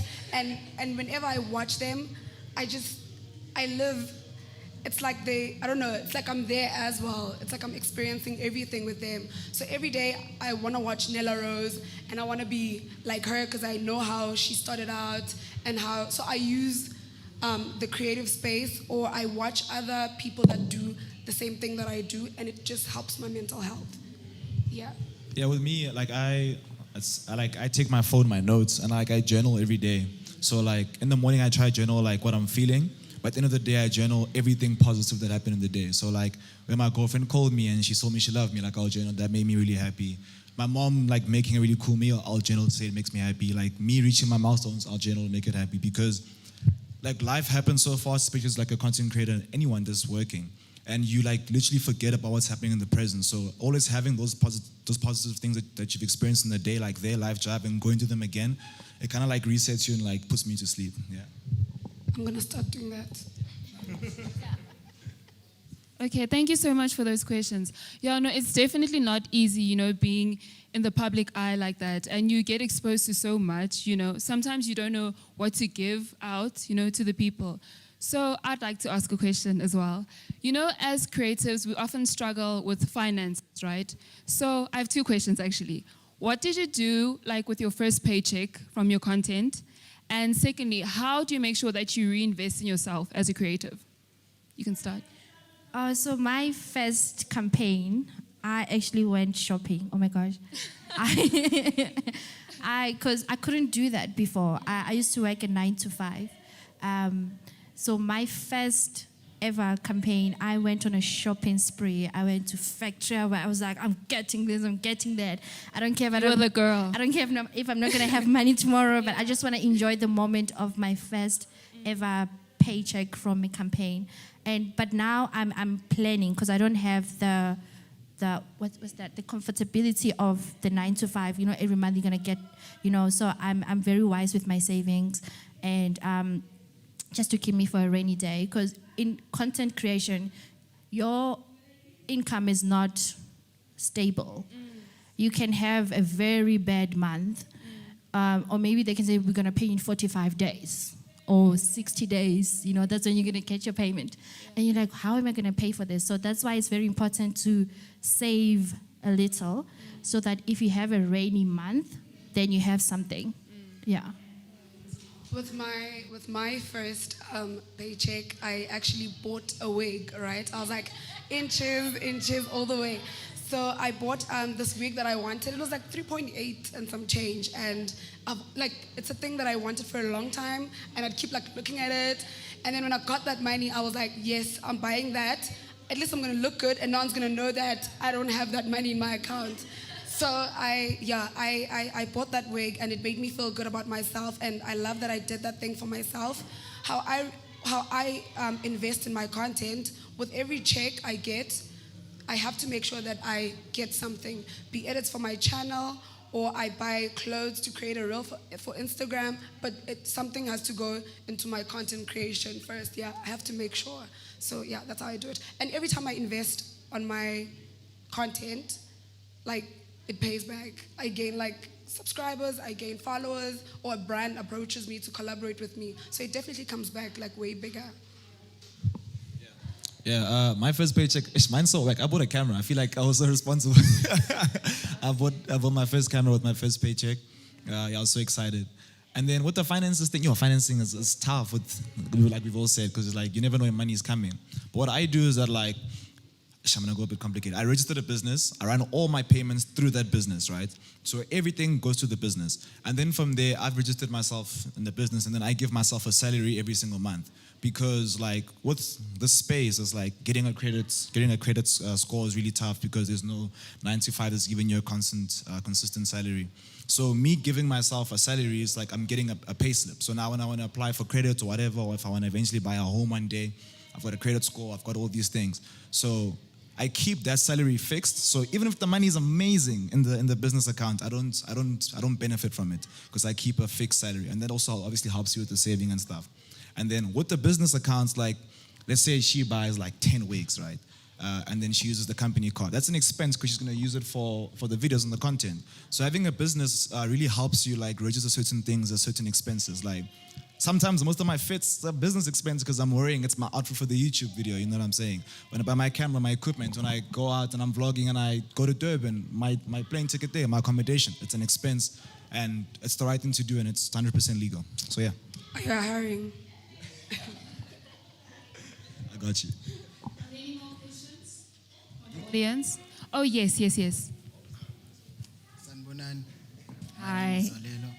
I wanted to ask 2 questions that is like kind of like one question at the same time. So I hope it makes sense. Like, okay, I'm a YouTuber and like I make like mostly vlog content. And then like I incorporate some other stuff as well where I interview people and stuff like that, right?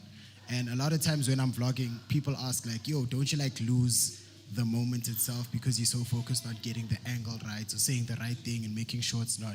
So how do you, in a sense, kind of control that? And at the same time, I know that consistency is important on the platform. So how do you plan but not lose the relevance of what you're doing, you know?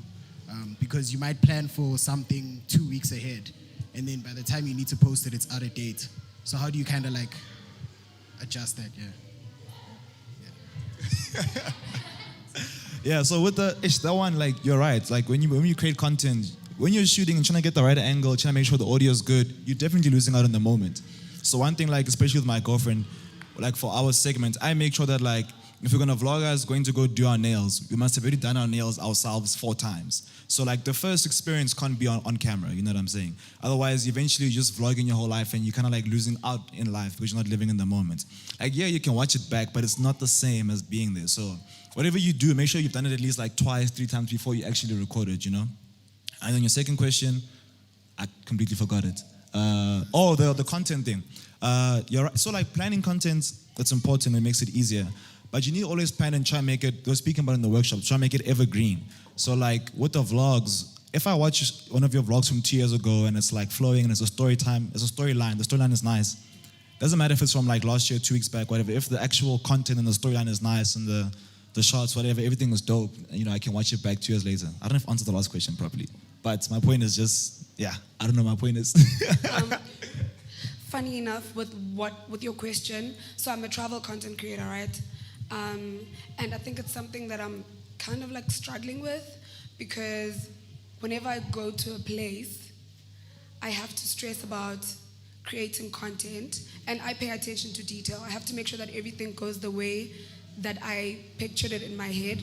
So you'll find me there on a holiday, but I'm there to work, to create content for the place. So it's like, as much as I'm the one who's doing that thing, but it's not the same because I have to record it and I have to stress about the lighting not being good, this and that. But it's something that I've just told myself that since it's a business and I'm a brand, I'll just have to, like, I'll have to go with it. It's a sacrifice that I have to make.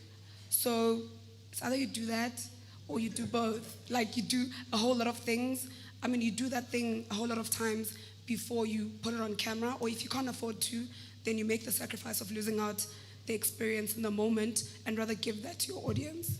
Sorry, I just want to add on to shit. I don't want to what she said. Like, she says she goes out and she go to Cape Town, whatever, and she'll record. That's her job. Like, if she wasn't doing that, she'd be a 9 to 5. That's her work. So she knows she's working. So if you know you're working, work, but then also give yourself leave, give yourself time off, give yourself the weekend off, give yourself a holiday without the cameras and stuff like that, you know? Oh yeah, Tato, on that, I also, like, sometimes I take time out. I'll book myself into a hotel and not film content, not be on Instagram, and that helps me cope and have time to myself on holiday, even though it's not going to be at that expensive villa I went to or the resort I went to. But now reward yourself, take time off and do things that you actually enjoy, so you make up for those moments. I think from a TikToker to YouTube, I respect you guys so much. There's so much work. I tried to vlog and I forgot to finish the whole video. So I only recorded in the morning. So I just want to say I respect you guys so much for what you guys are doing. Yeah. Thank you. I respect you too. 2 million followers. This is for Whitney. How many times do you post on TikTok? I can post 10 videos in one day. It depends on the mood. But I try to keep as many videos as I can so that if I'm busy throughout the week, because you have to stay consistent. If you stop and you just vanish, you're like, I'm back after 2 months. People have moved on to other people, you know, so I just try to keep drafts. But I can post 2 videos, 7, 5. It just depends. Yeah. And this is for Tato. How was the process creating Looking for Mcholo, and did you predict its success?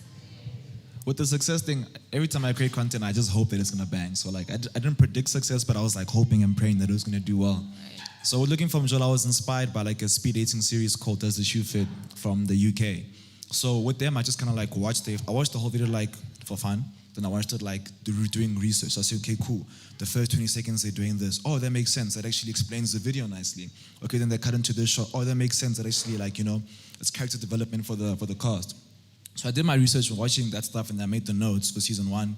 But for season 2, like, I got a team. I was like, okay, guys, listen, we've got this formula, and it's really cool. But now we need to make it like bang. Now we need to make it really cool. So I got like a creative director, I got like a DOP, someone to help me shoot, and we were like, okay, cool, how do we make this nice? And we just literally brainstormed for like 4, 5 hours, 6 hours, WhatsApp calls, meetings, and we were just literally taking time to try think and brainstorm and plan in a very relaxed environment to try and make it really cool. Thank you so much for Those questions. Hey guys, sorry, so just for context-wise, can I take my mask off?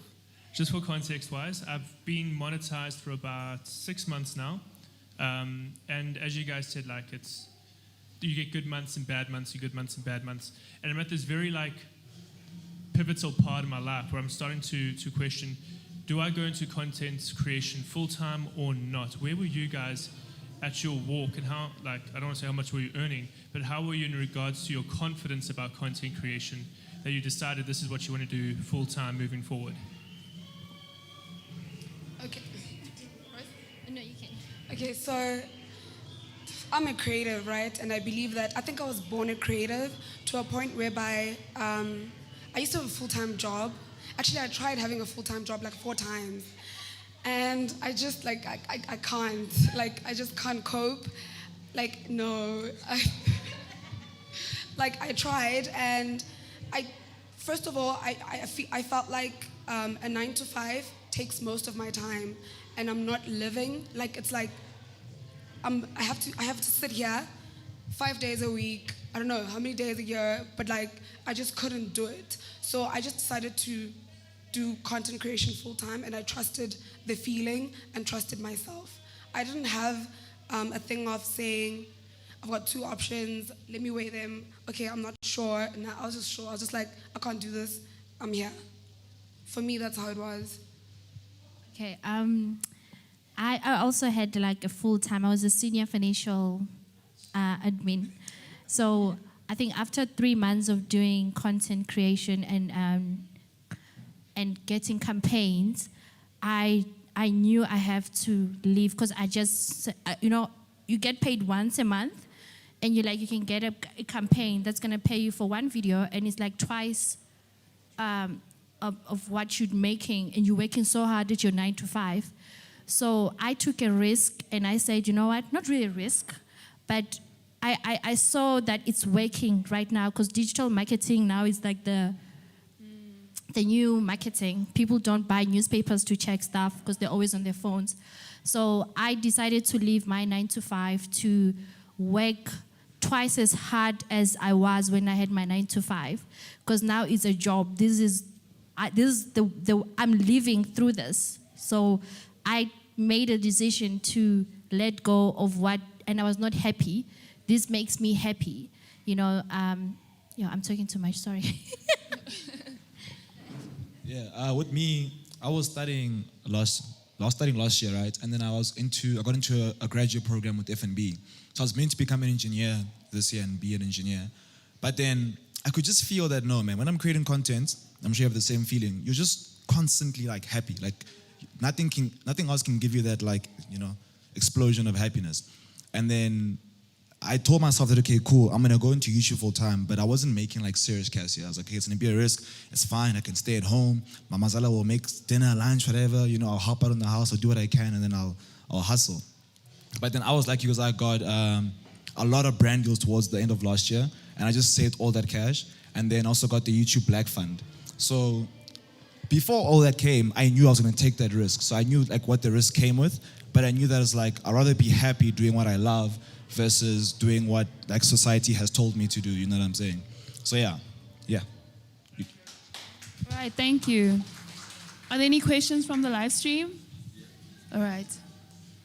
Cool. I'm just going to ask 1 or 2 questions from the live stream. I also want to let you guys know we've got about 15 minutes left for the end of this. So get your questions together. We are going to prioritize your questions if you're in the live audience over here. But for the people who are online, they are asking, how did you guys get your first followers? How did you do it? starting from the bottom, now we're here. I think people think it happened overnight for me, but no.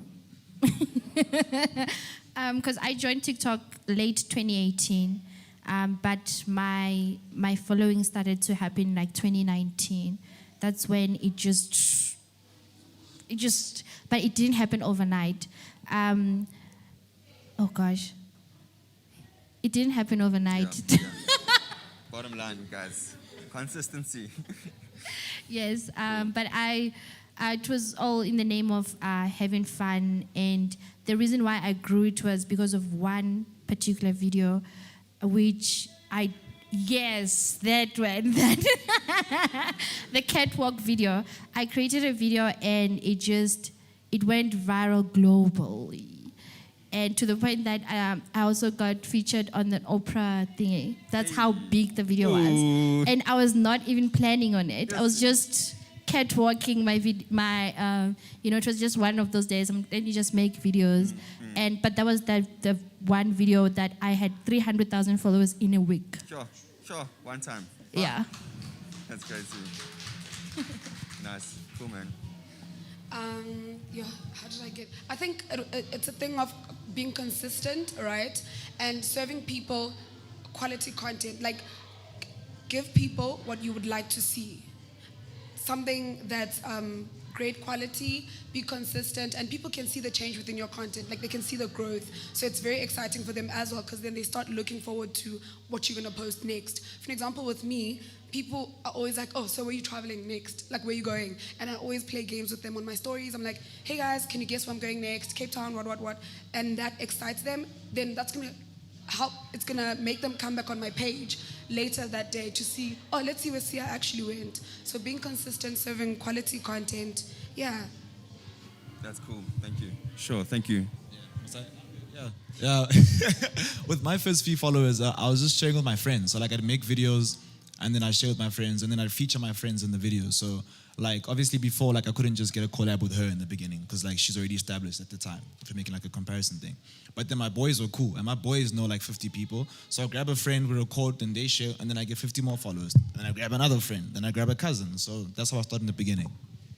Great answer. That's a very practical answer. Where do I start? So many people are like, oh, I want to do this thing. I want to, how do I reach out to influencers? But like starting with your friends, guys, it's going to teach you the skills that you're going to need when you do work with influencers even, maintaining a conversation, treating people with mutual respect, all of these things that are involved with working with other creators. Great answers, guys. Thank you very much. I see a few answers have been asked here. Some of them are from the lives. You can go check out our lives from earlier this week with these creators. But there's one more double-barrel question that I want to ask before we pass over back to this audience. And that is, how do you reach out to bigger creators or brands? And is it fair? Do you believe in charging for collabs? Those are the two questions.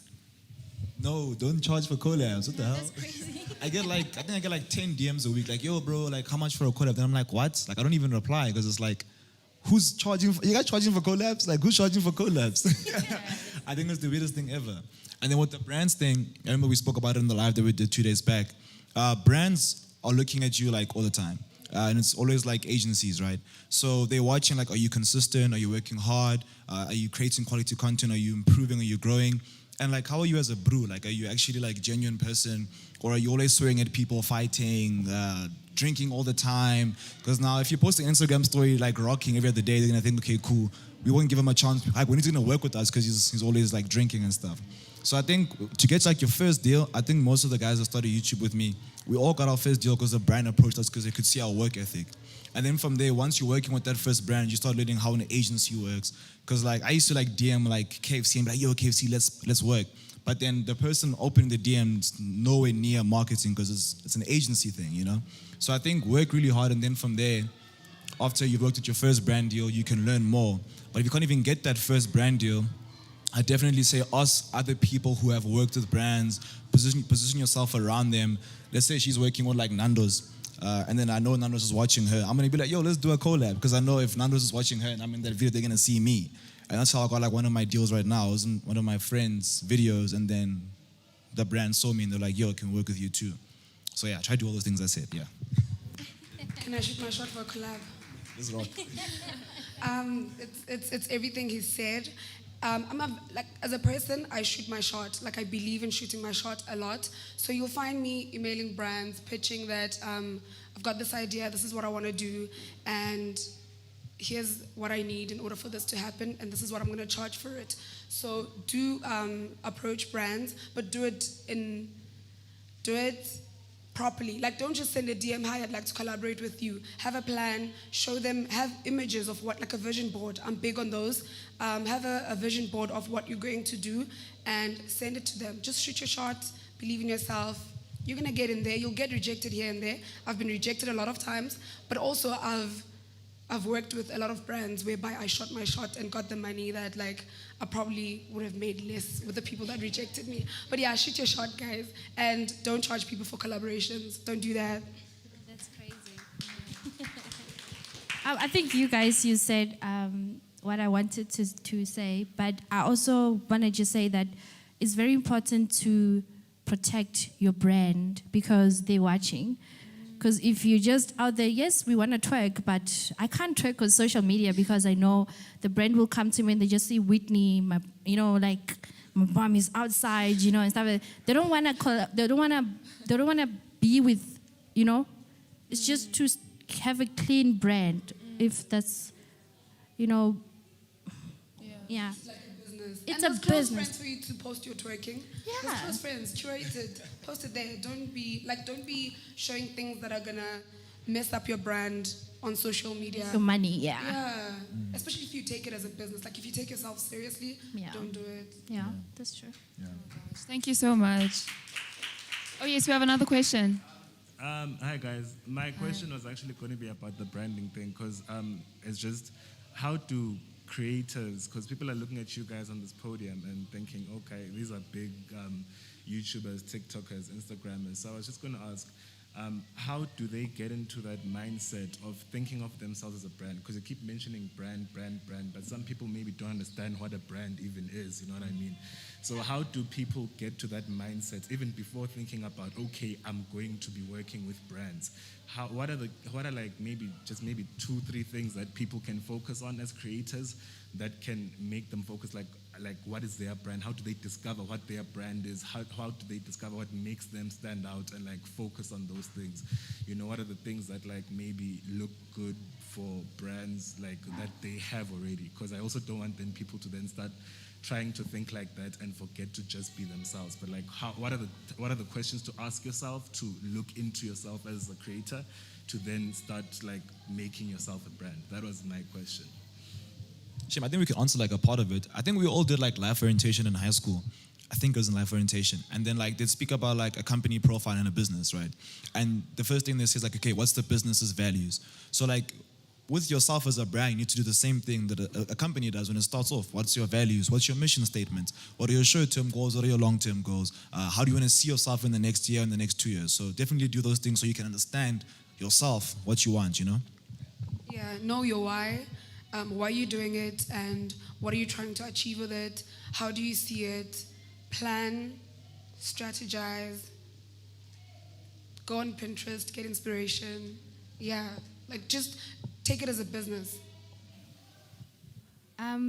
So what I have been doing to other creators is there's a lot of big TikTok creators, but they're just doing it they have a lot of followers, but they have not monetized it. So what I do is I go, is it shoot your shot? Yes. So I just go there, I was like, why? I don't like to just tell them, guys, please, there's so much potential here. Please just try and relook, and just and see this as a business. So I always try to go to big creators. And I'm like, I see you doing amazing, but are you making money out of this? And if you are, how much are you charging? And you find that a big creator, and I think, I need water, sorry. I think I've also seen with Instagrammers and also creators, they're so scared to charge. And if you're a big creator and you don't charge, you're closing a door for me, because if a brand comes to me and they're like, we want to charge you 20K, and you say no, but my rate is 40, they're gonna say no. But that big creator said she's gonna do it for 15K, and you have less followers. So I always try to go and say, are you making money? Like, you know what, let's make money. Do you need help? Do you want a media kit? Do you need a rate card? What do you want? I can help, because there's so much potential, there's so much talent in South Africa, and I feel like it's very important for us as creators to just help one another. Don't hide the information. If I come to them like, how much are you charging? Like, I'm not gonna tell you. Please tell me so I can work on my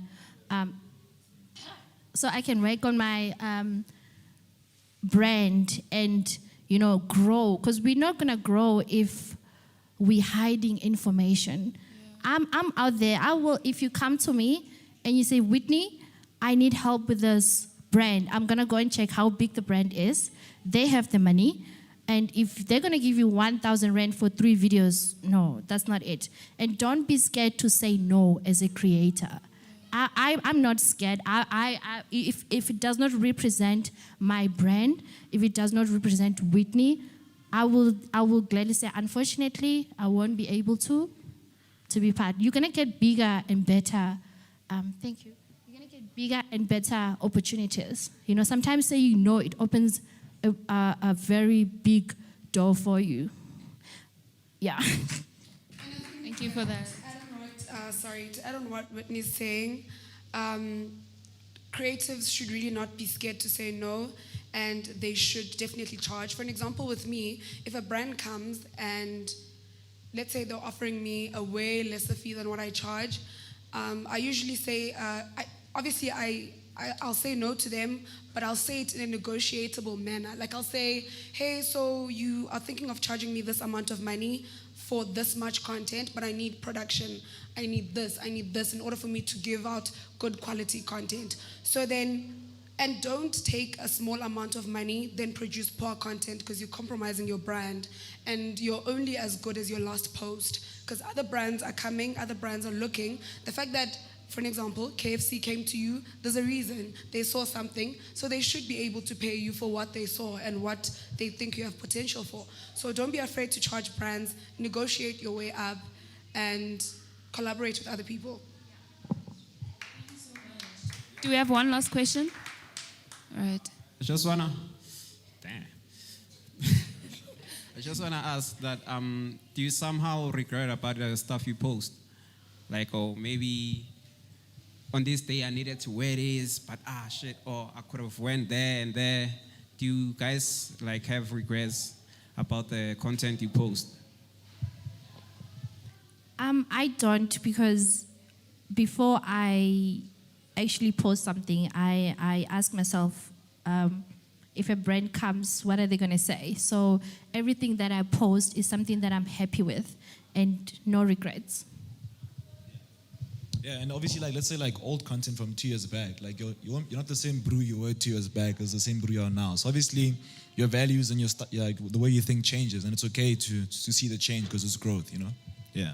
Yeah, I also don't regret anything, because I think, especially if, let's say, maybe the post was from 2 years back, I think I get excited when people can see the growth, because then they can also believe in themselves and think, she actually started like this, like she hasn't been living lavish throughout her whole life. So then that, for me, inspires other people, and I enjoy that. Thank you guys so much. All of that valuable input. Guys, can we please put our hands together for the panelists? Thank you guys. You've been amazing. Yes, awesome. You're welcome to take your seats again. Thank you. You're welcome to head back over here. I also want to give a young shout out to Tanda M over here.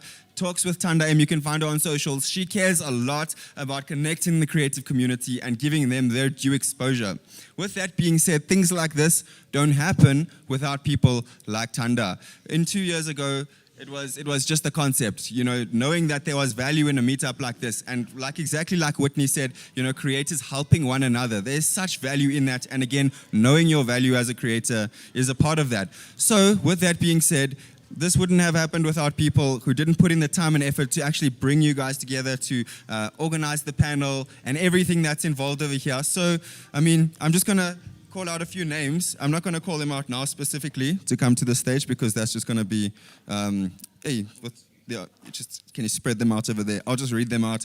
So we've had a few people help out, volunteers for this event, and I just want to give them due credits because without them this wouldn't have happened. And I want you guys to know that even you as one person can organize a whole meetup just by yourself, just because you see the value in other creators and getting people together.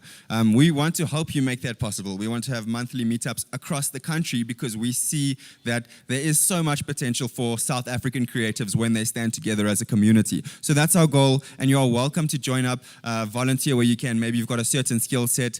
We've got Amanda, we've got Tanda, we've got an awesome Joburg team, but teams around the country. So if you want to, come and speak to me, come and speak to Amanda or one of the team, and we'll hook you up. But for now, I just want to give a special shout out to Zolelo, Magwaza, Anshka Vessels, Rosemary. I'm not going to hand them all out now, because not everyone is here. You guys can come and collect them from me afterwards. But Anshka Vessels, for example, she's been doing these AV over here. Rosemary Mokala, you might have met her at the door there. She helped with welcoming. We've got Nontan. Oh my guys, can I say Tanda? Nom Tandazo Mateyu. I'm sorry, that was so slow. I'll practice, guys. But amazing work from her as our co-MC. She is also, like I said, she loves giving voices to creatives. But with all of that being said, I want to let you guys know we have officially come to the end of our content creator workshop in Joburg. Like I said, there will be another online meetup, not this Monday, but the following one. If you want to participate in the quiz with fair results, remember to post your videos so that you can win the production equipment. Hashtag CreateZA Tour 2021. And that is it, guys. I hope you have an amazing day. Go give CreateZA a 5-star rating and follow the people we work with. Thank you. Awesome. Bye-bye, guys.